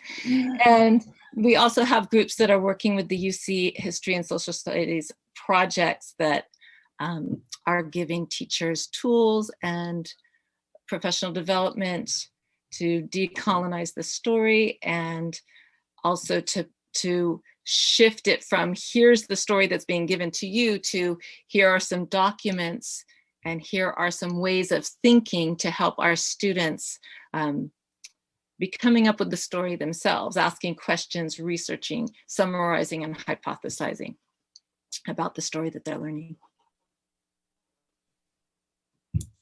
And then I just wanted to end on a focus on achievement. Right now, we still are refining our remote learning program, and it is evolving every day. And it's right now, I'm completely amazed by what the teachers are doing. And when I hear them on their Zooms and hear the kids responding, it is very heartwarming and just impressive. And we're also beginning to prepare for what will it look like in hybrid learning, and who's coming back when, and how will we support them, and what are the priorities. And so that's definitely some next steps for us.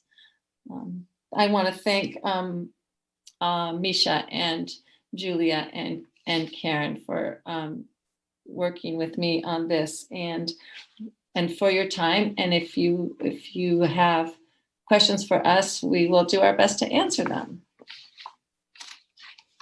I'm going to jump in and start. Thank you to the whole Cornell crew. That was a fabulous report, and I really appreciate it. But the first thing we have to do before we get to board questions and community comments for you is we have to extend the meeting. So trustees, we were scheduled to end at 9 p.m. and it's 9:15 now. So if I could hear a motion to extend the meeting for 1 hour until 10 o'clock, we'll do a quick vote. I so move. Thank you. Second. Ms. Shen, may we have a roll call vote, please? Student Board Trustee Corzo Clark. Yes. Student Board Trustee Mala. Yes. Trustee Doss.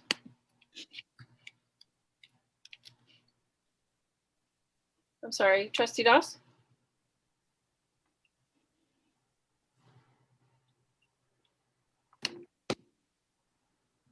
I'm having trouble hearing.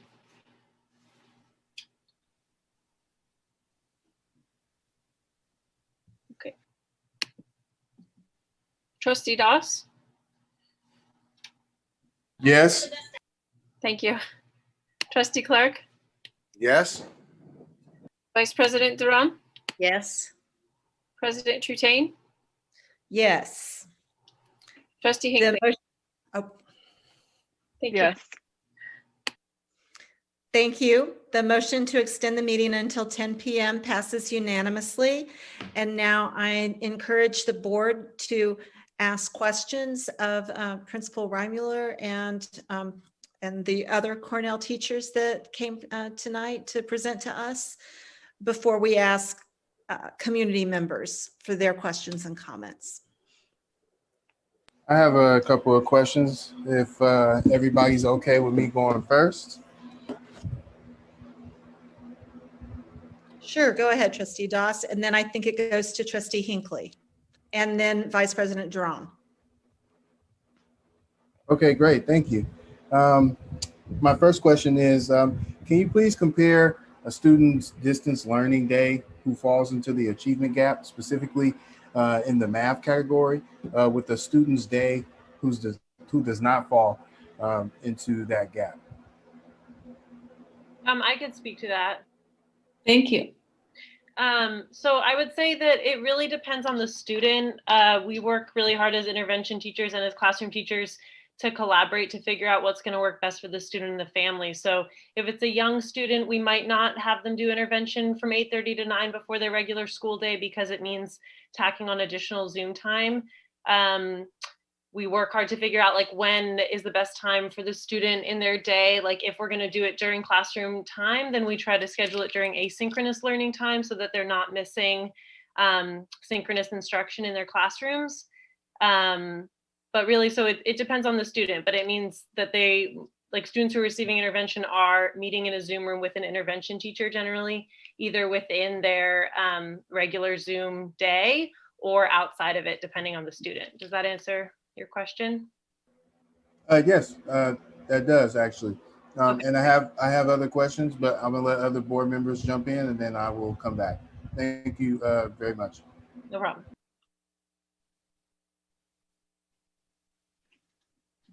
Is that me? Mm-hmm. So I have a couple of questions. I just really appreciate both of these presentations. I want to say that first. It's just really great to hear all the work that's gone into helping students in general, but particularly in this difficult year.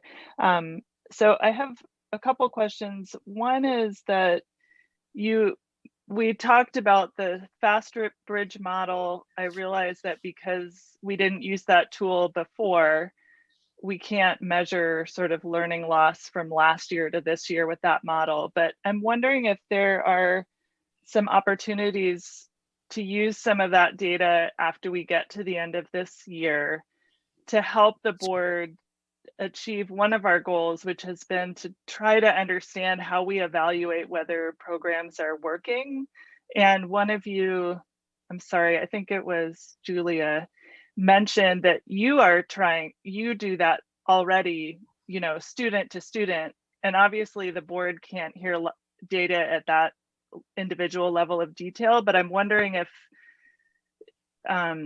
you can't answer it today, that's fine, but I'd like to plant the seed of how could we use some of that data for the board to sort of be able to see at an aggregate level the trajectories of students over a few years so that we can at that higher level get a sense of, you know, are there students that are more challenging for us to reach, and how can the board assess what opportunities we have to make investments that could help with that? Because right now we're, as Vice President Duran mentioned, we're sort of,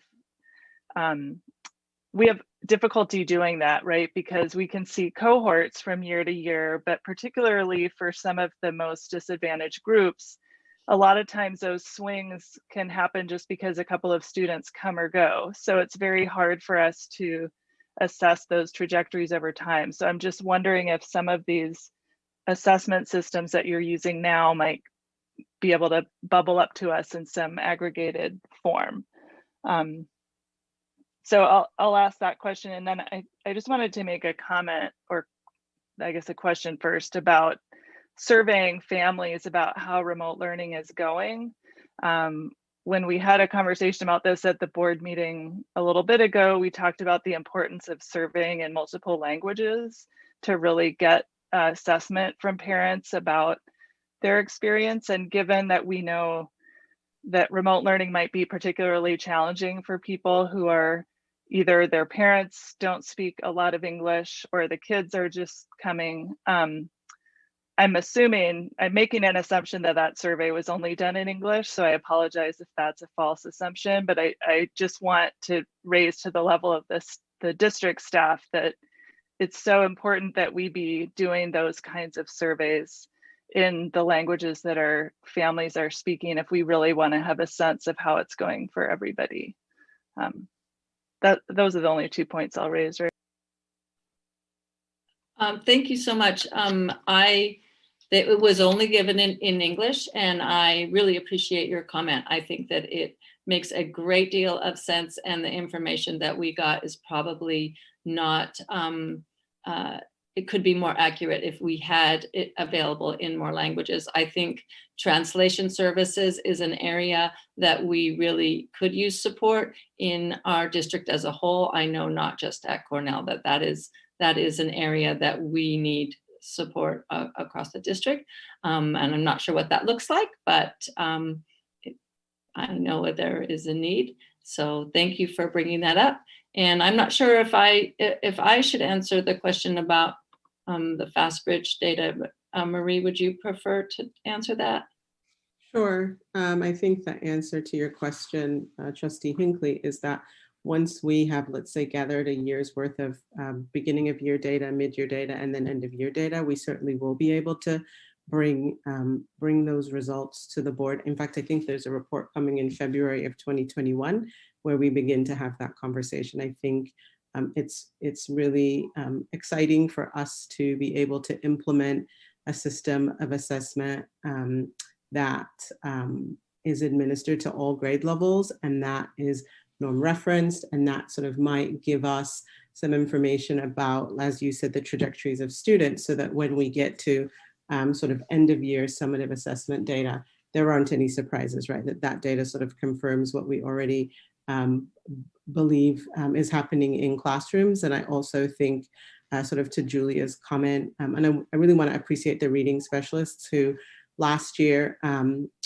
took the lead on implementing FastBridge at KN1, and this year really jumped in with both feet to support our teachers in grades 2 and 5. Without them, I think this process would have maybe been quite a bit slower to get off the ground. And so I really want to appreciate sort of their year worth of building knowledge, right? And Julia was sort of speaking to wanting to come back to our elementary group and provide ongoing professional development about how to use these tools. So, we have, we've administered in past years sort of our benchmark assessments sort of at points through the year, and have used that data for sort of limited purposes, but I'm really excited about the opportunities that are presented to us as a system to really be able to sort of dig into the details of how students are doing, and do look forward to having those conversations with you all. And also in closing, just want to acknowledge Naomi Gardner, who presented for Marin, Misha Child here at Cornell, and then also Rebecca Eros,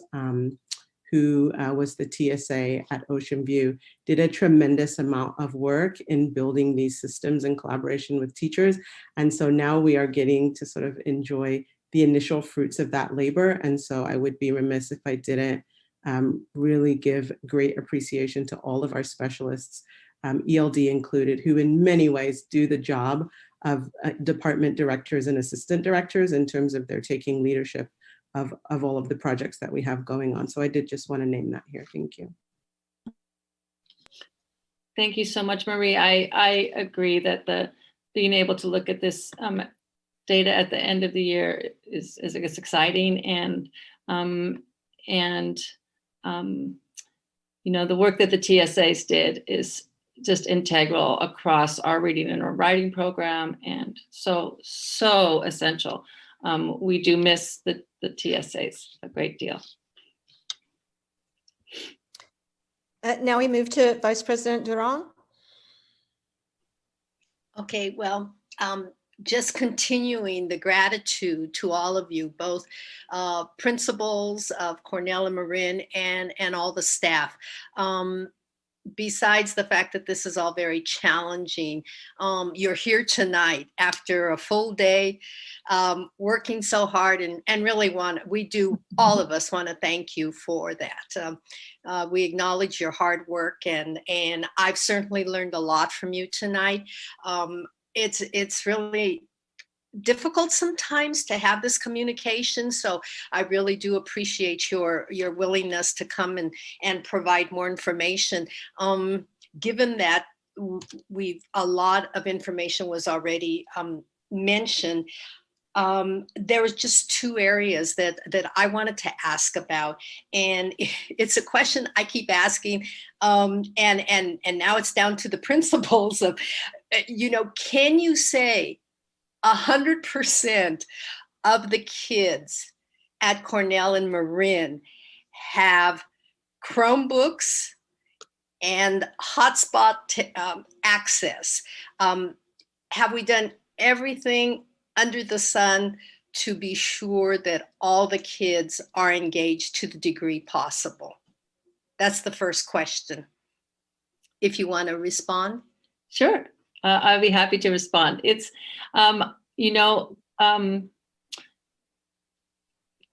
Vice President Duran, it's still evolving. Today we have 4 Chromebooks going out. We just got more Chromebooks, and because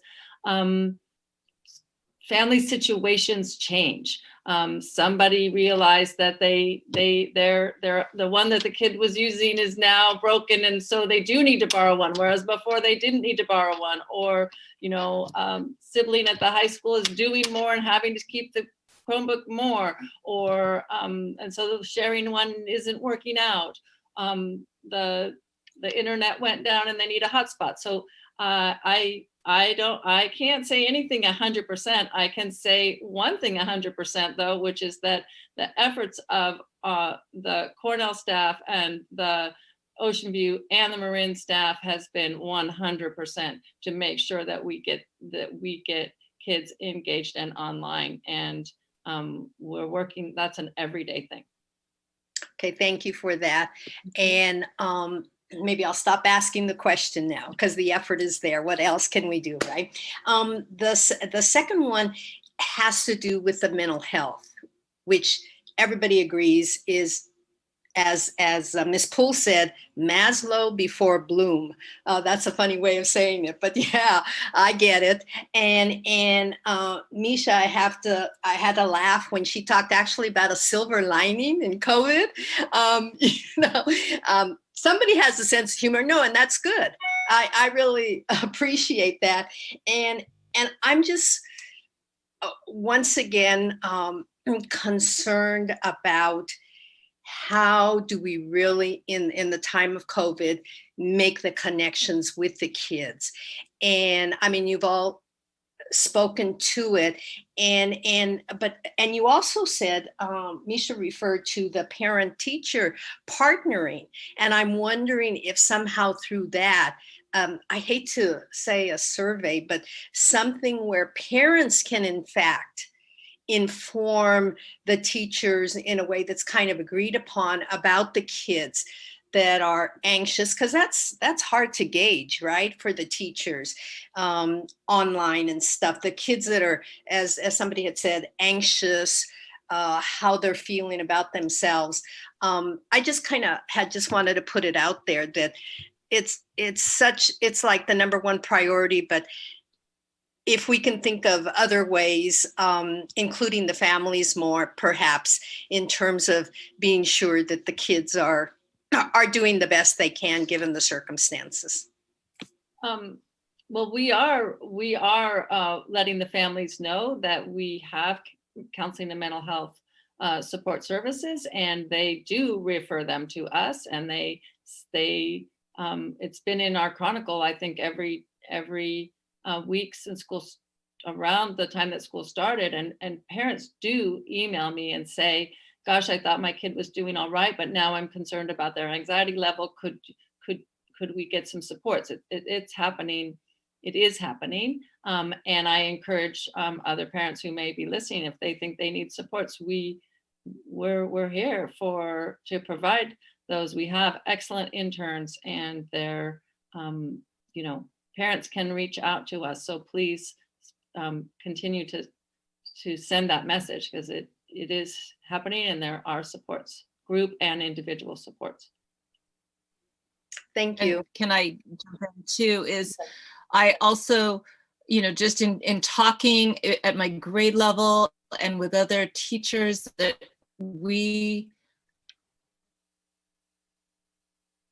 are talking on the phone to parents, we're doing with families. We say, how's it going? What's going well? What help do you need? And that includes asking about kids' mental health.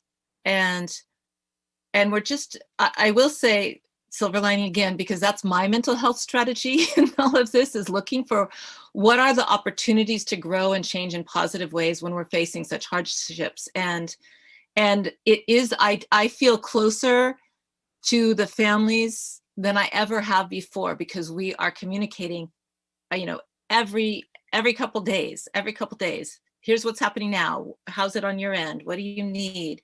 And parents are reaching out much more than they ever have before, because we have to work this way in this situation when you're teaching young kids remotely. So, and teachers are doing surveys of parents, like what supplies do you need, or how are your kids doing, or is it too much, or is it too little of this? Are we expecting too much, or are we expecting too little? So we are, I feel like, a better communication with families as a whole than we normally have, need to be, but would be. A couple more points I would like to add towards the mental health is we do have service. School care made a priority, mental health a priority as well, and we are starting some additional art lessons that will be going out to all grade levels, weekly art lessons with supplies provided by school care, and the intention is one intention is to provide joy, and the second intention is to provide a way for kids to express themselves and express their needs through art. And I really appreciate school care for that. And then the other is that I just want to point out again that coming up with conferences and report cards when the teachers are having the time to meet with the families, that we expect there to be more referrals at that point. And that's been traditionally the case, and we certainly expect that to be the case right now. We also have to remember that some families don't want their mental health supports to come from the school. They want to do so privately. So we have to respect that as well.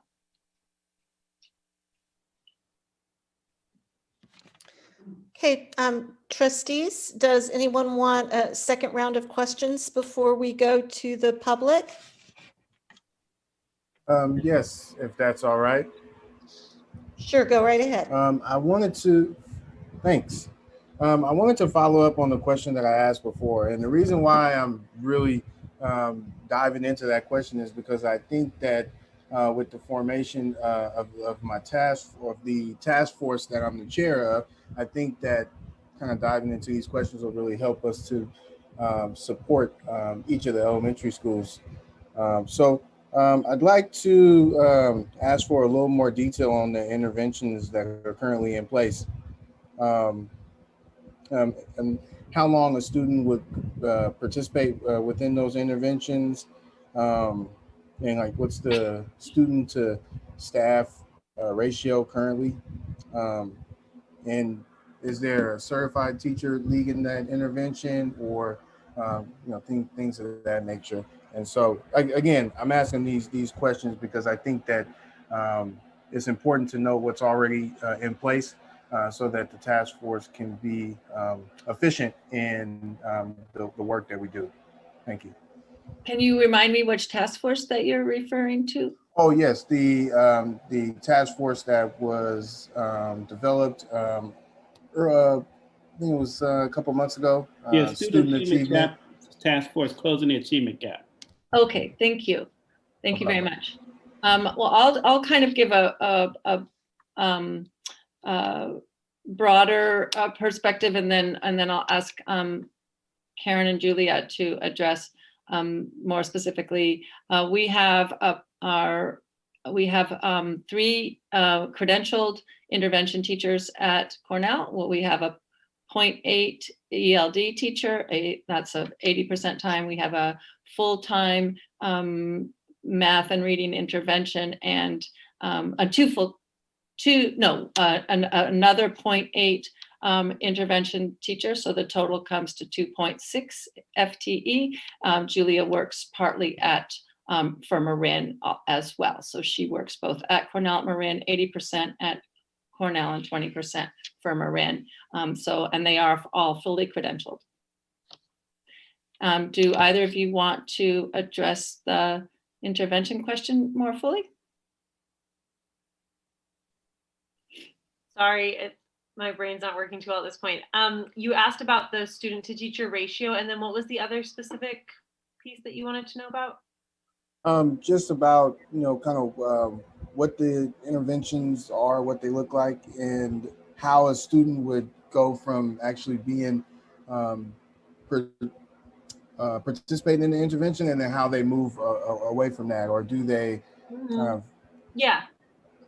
So it would depend on the student, like what the specific intervention looks like. Currently, I see most of my groups twice a week. And we use a variety of different curricula depending on what the student needs are. So like I have first grade phonics groups, I have fifth grade groups that focus mostly on fluency and comprehension. And then we have math groups that will be largely based on the needs that are determined by FastBridge, the assessments that we're using. And then in terms of size, some of my groups, I have a few students that I work with one-on-one. I have some groups of 2, groups of 3, groups of 4. I think my largest group is 5 students currently. And then to your question about how students get exited from intervention, we progress monitor in cycles of around 6 weeks. And so from 6 weeks from when we started intervention with students, we'll do another round of assessments using the same measures that we assessed them with initially. And so we'll get to see like, oh, on this phonics assessment in October, this student could only read 25 words. Now they can read 50 words. In this grade, we expect 50 words. It's not quite so simple as that, right? Like we would look at a number of different assessments and measures to decide whether a student should be exited or not. And also we keep in mind that students who make progress have made the progress that they make with the interventions in place. So we don't want to be too quick to exit kids and go like, oh, they're hitting grade level benchmarks. They've made that progress with the intervention that we've given them. And so we sometimes will leave students in for a little bit longer just to make sure that they stay on track. But yeah, does that sort of answer your question? It does. It does. Okay. I appreciate that. Thank you. Yeah, and I'm happy to talk more details at another time if you'd like. Yeah. We, in the interest of time, maybe we can set up some time to chat offline. That'd be great. Sounds good. My last question of the evening, and then I think I'll just email the rest of them so that others can have an opportunity to speak, is for Dr. Wells. Dr. Wells, what are the rules around board members participating or viewing, classes? I haven't had an opportunity. I have experience at Marin through my own students, and then I have experience at Ocean View through my own kids as well. But I haven't had an opportunity to really dive in at Cornell. So if a teacher was willing to invite me to sit in on a class, what are the rules and regulations around that? There has not been much conversation that I'm aware of remote learning, but I can tell you about some concerns, and depending on the age group and the familiarization, if it's not a class where your own kids are in, it may take a lot of front loading. So folks would want to know who this stranger is as parents are there with them.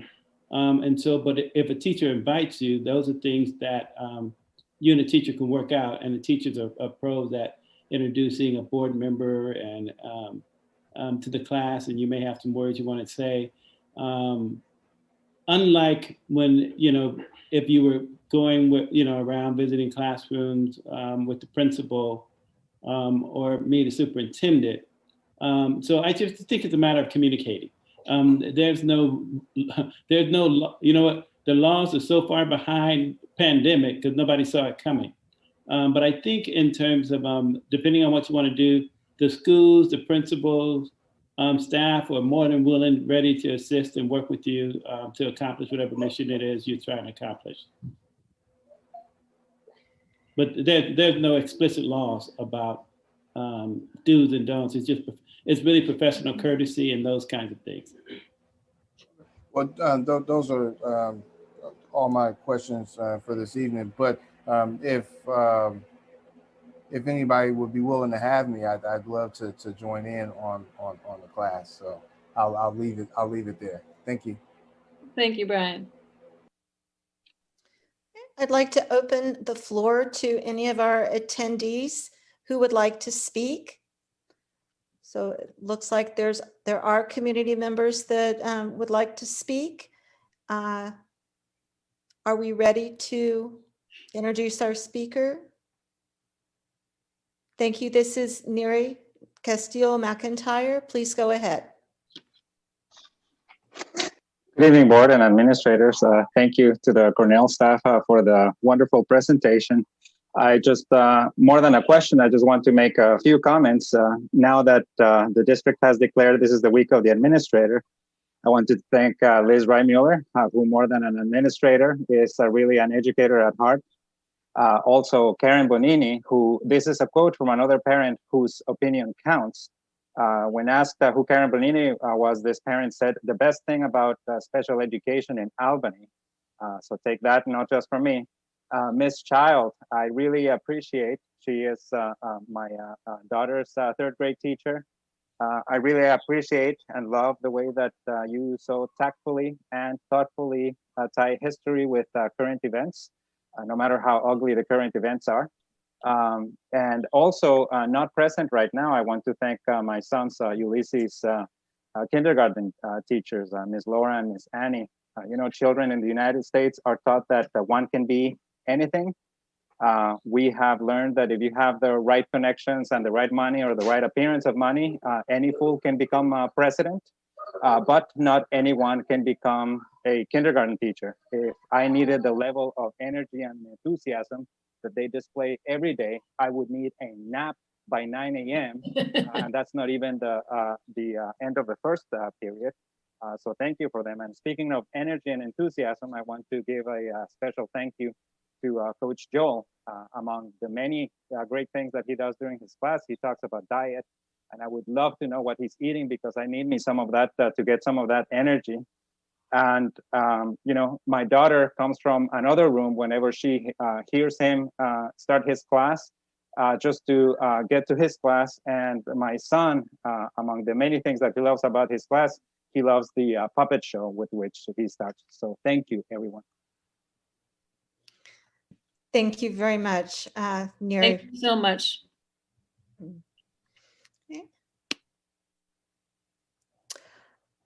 Not seeing any other public comment on this item, I bring it back to the board.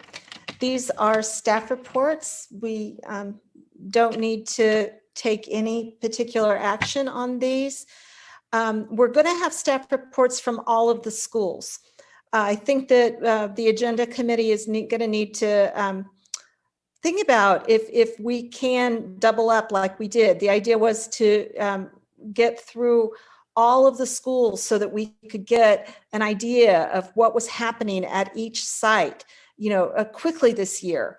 So this is important work, but it does put a stress on our administrators and on our teaching staff to be here right now with us. So I'm just going to leave that as a question for the agenda committee to consider going forward, if we can do two in one single meeting. And with that, I wanted to just thank once again all of the people, the principals and the teachers that came to speak to us tonight. They're clearly so into your profession and such expert educators. It's really inspiring to hear you talk about what you're doing for our students, and it is deeply appreciated. And with that, I think I would like to move our agenda onto our public hearing on the sufficiency of instructional materials. President Chutang? Yep. Real quick. I wanted to just take a second also to thank the teachers and administrators from both sites. I know it's late, and I know you guys have an early morning in the morning, so I just wanted to take some time to thank you again for doing this. It's really helpful, and really appreciate everything that you guys are doing for the students. And so I just wanted to take some time to really, thank you for that. And I look forward to following up with each of you as we dive deeper into this. But I wanted to take a moment to thank you. So I appreciate it.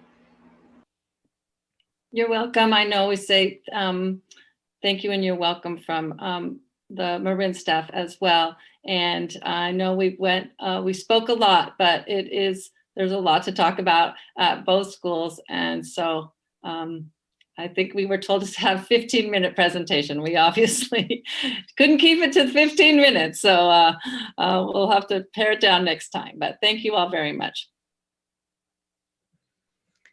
Welcome again. Thank you. And I just have one more thing to say, Karen Bonini here. You guys are being, generous with your words and your compliments, and I really appreciate that, because I do believe that it's genuine and it means a lot. I also want to acknowledge that the school board and the school community is going through just one hell of a time. You guys, I have a full day tomorrow, but you guys have your lives as well. And I know that you guys are putting in just a tremendous amount of time to figure out how to keep this ship moving, and you have a lot to balance, and it's really hard to keep this ship afloat. And I want to say thank you to all of you for all that you're doing for us. So with that said, I am going to bed. Good luck with the rest of your meeting. See you guys later. Thank you, Karen. Good night. And now I turn it back over to, I believe, either Dr. Wells or Assistant Superintendent Williams could take and introduce our public hearing.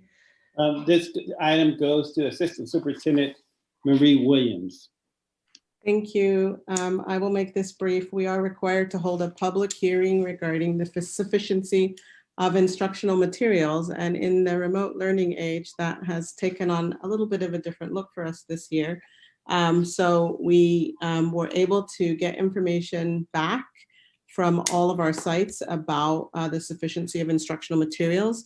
Initially, we thought that we were lacking some materials at the middle school, but upon further investigation, we actually realized that we had sufficient materials because students were able to use the online materials, where in the past, we sort of haven't really relied on those resources because students have been in class using hard copy materials. So the purpose of this first item is to conduct a public hearing according to CDE. In the event that we are lacking in any sufficient quantities of materials, we're to report that. So I'm reporting to you this evening that at the time of posting this agenda, we were short 3 copies of US Government Politics Today. Those materials were ordered and are on their way to the high school. I also want to report that there are quantities of those materials currently residing in the textbook room. Not all students have picked up their texts at this time. And so our hope is that by the time all of those materials are distributed, the 3 additional books will have arrived, and then we certainly will be able to certify that we have sufficient instructional materials. The other thing I just wanted to know is that prior to this year, we had we didn't have a system for sort of maintaining our instructional materials inventory, meaning that books were sort of distributed and then collected, but that we weren't sort of monitoring the movement of those books in any sort of single system. And so as a result of COVID-19 and as a result of some of the books walking away last year, out of necessity of having to distribute them and not getting them back, our middle school and high school this year implemented a textbook inventory system, which I think was sort of very long overdue. And I'm very appreciative of all of the many hours they spent barcoding those books, so that moving forward, when books are distributed, we'll have a better chance of being able to identify the owner or the loaner in order to get them back. So the purpose of this first item is to hold a public hearing, and then the next item, we would ask the board to take action to approve the resolution. And with that, I open the public hearing regarding resolution number 2020-21-07, sufficiency of instructional materials. Are there any comments from the public?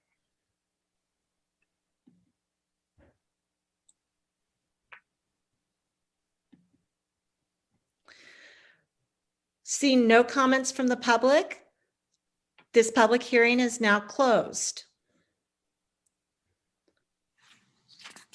Assistant Superintendent Williams, do you want to move to the next step? Yeah, so the next item before you is a review and action. So we would be asking that you approve resolution 2020-21-07, certifying that Albany Unified students have sufficient quantities of instructional materials.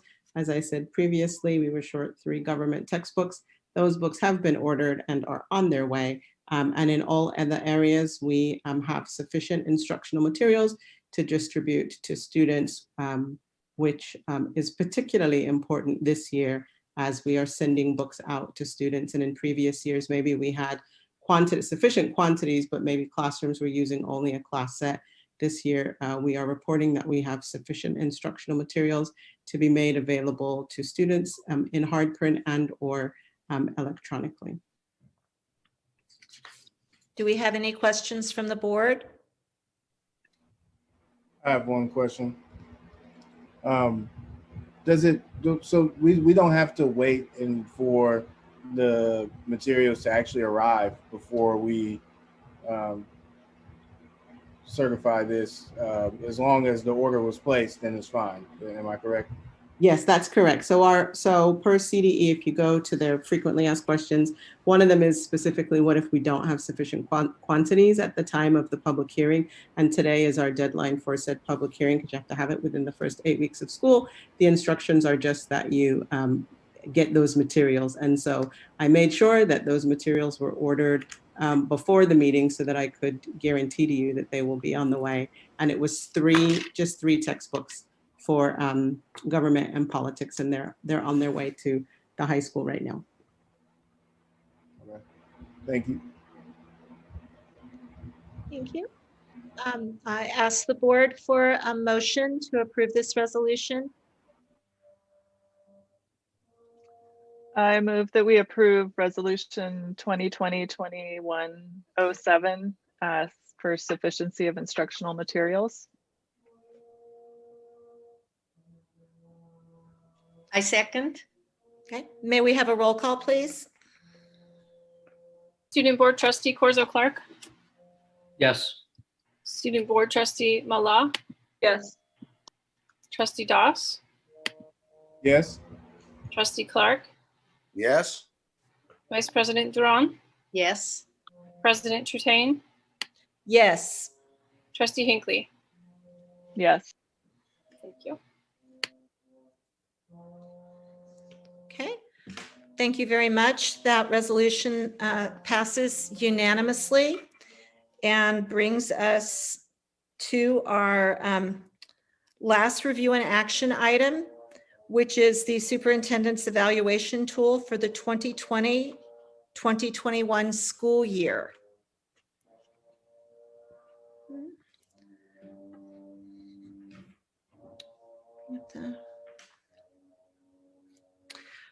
So as stated in the backup, we've had two special board workshops discussing this evaluation tool and trying to refine it and make it the best that it can be. And those dates of the workshops are listed here in the backup. I tried with fidelity to make all of the changes that were requested in the last workshop.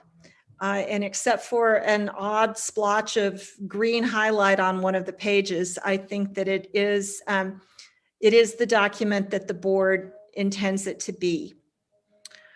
So I open up for any questions or comments about the superintendent's evaluation tool.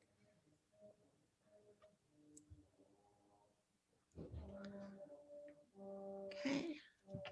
I'll just make a comment, which is to thank President Trutain for shepherding this process through. I mean, I think that I don't know how many people in the public know that our evaluation of the superintendent is one of our most important roles and that we take it really seriously. And I appreciate the work that you put into shepherding us into making this a robust tool that we can use in the spring to do that evaluation.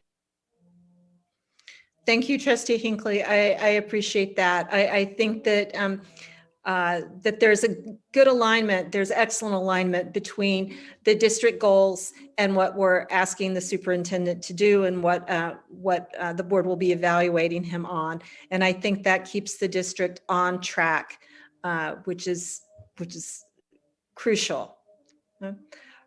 And so with that, there's no other comments. I'll ask for a motion to approve the superintendent's evaluation tool. I think there's a public comment. Oh, is there? Sorry. Oh, Yeah. Oh, certainly, yeah.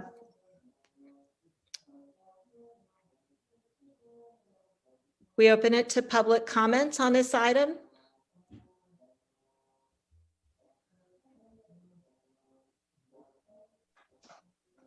Hi there, everyone. Mayor Castillo McIntyre again.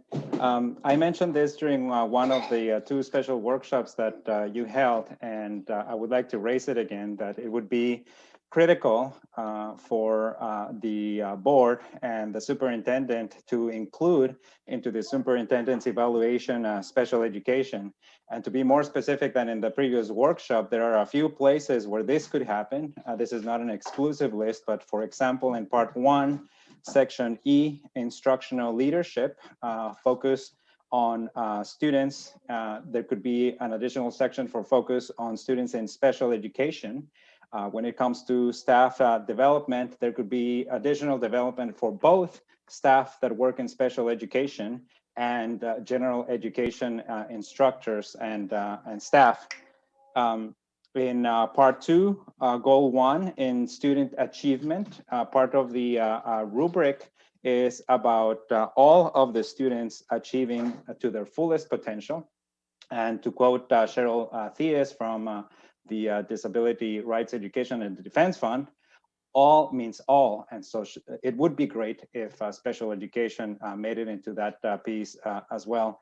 And finally, in goal 2, in supporting the whole child, with remembering that the primary purpose of educating students with disabilities through special education is academics, still to put there a goal for students in special education. And that way we can tie the success of the special education department to the success of the superintendent and the success of the board. And obviously, this also extends to the board. If there is a self-evaluation tool, which I believe there is, it would be great if you tie the success of the special education department to the evaluation of the board itself.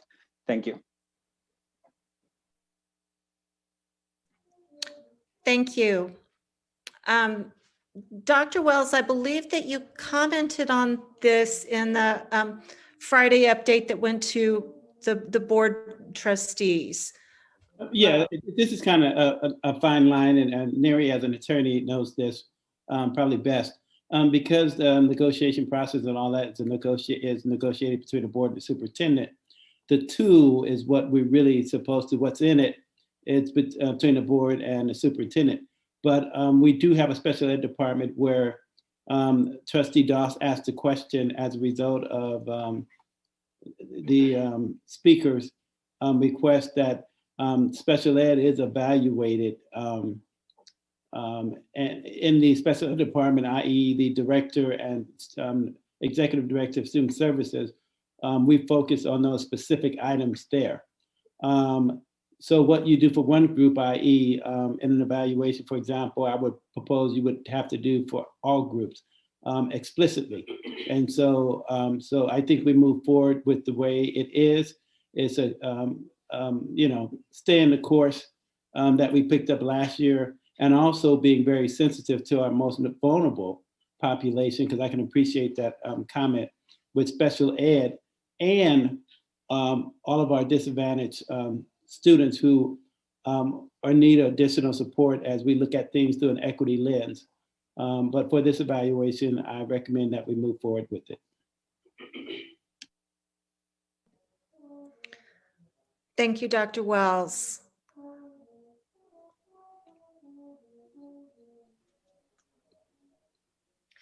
I would just like to say that I do agree with the superintendent, and I think that, you know, it's across the board. It should be each and every and all students that the superintendent is held accountable for, and certainly us as the board. We represent the entire community, and I think my only concern is once we start dividing that, then as the superintendents stated, there are other groups as well. And I think that we should be held to account. And in particular, I sort of feel that there's, you know, things have been picking up in terms of our response to special education and really bringing that up to speed. And obviously there's still a lot of areas that need to be addressed, but I would like to think that we are, as a community, moving forward on this issue as well as all the other issues.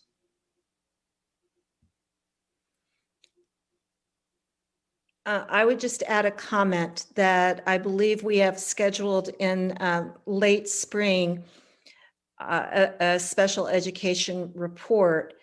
And I would hope at that time that it could be an extensive report that would inform the board's evaluation of the superintendent, you know, by having that department, by having special ed present to the board their success this year in making sure that all of the evaluations have been done and that everything is up to date, you know, and demonstrate their new capacity, and that indeed we have closed some of this gap that the board has been very concerned about. So I would hope that that report would be, you know, on all the trustees' minds as we go into, well, as the new board goes into the evaluation of the superintendent. That is certainly part embedded into the evaluation as a whole.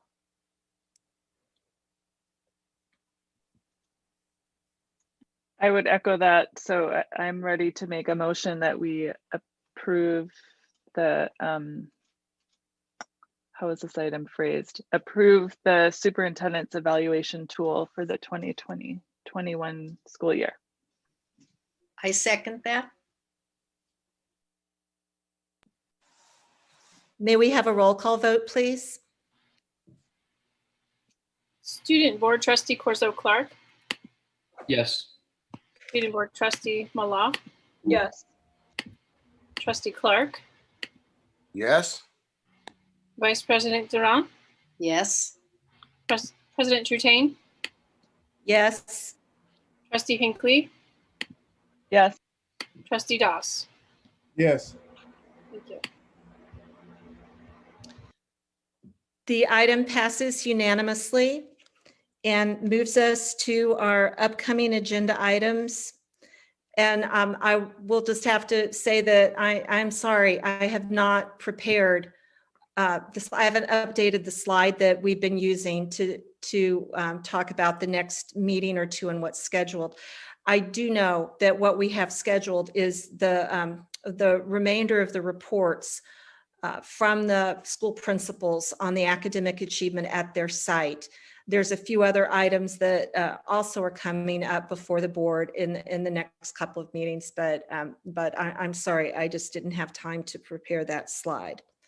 I also wanted to take care of a little bit of business. I realized at this point that I missed our item number 5 on the agenda, the report of action taken in closed session. And I just want to report for the record to the public that there was no action taken in our closed session that happened immediately prior to this open session meeting. That. And with that, we are adjourned. Thank you.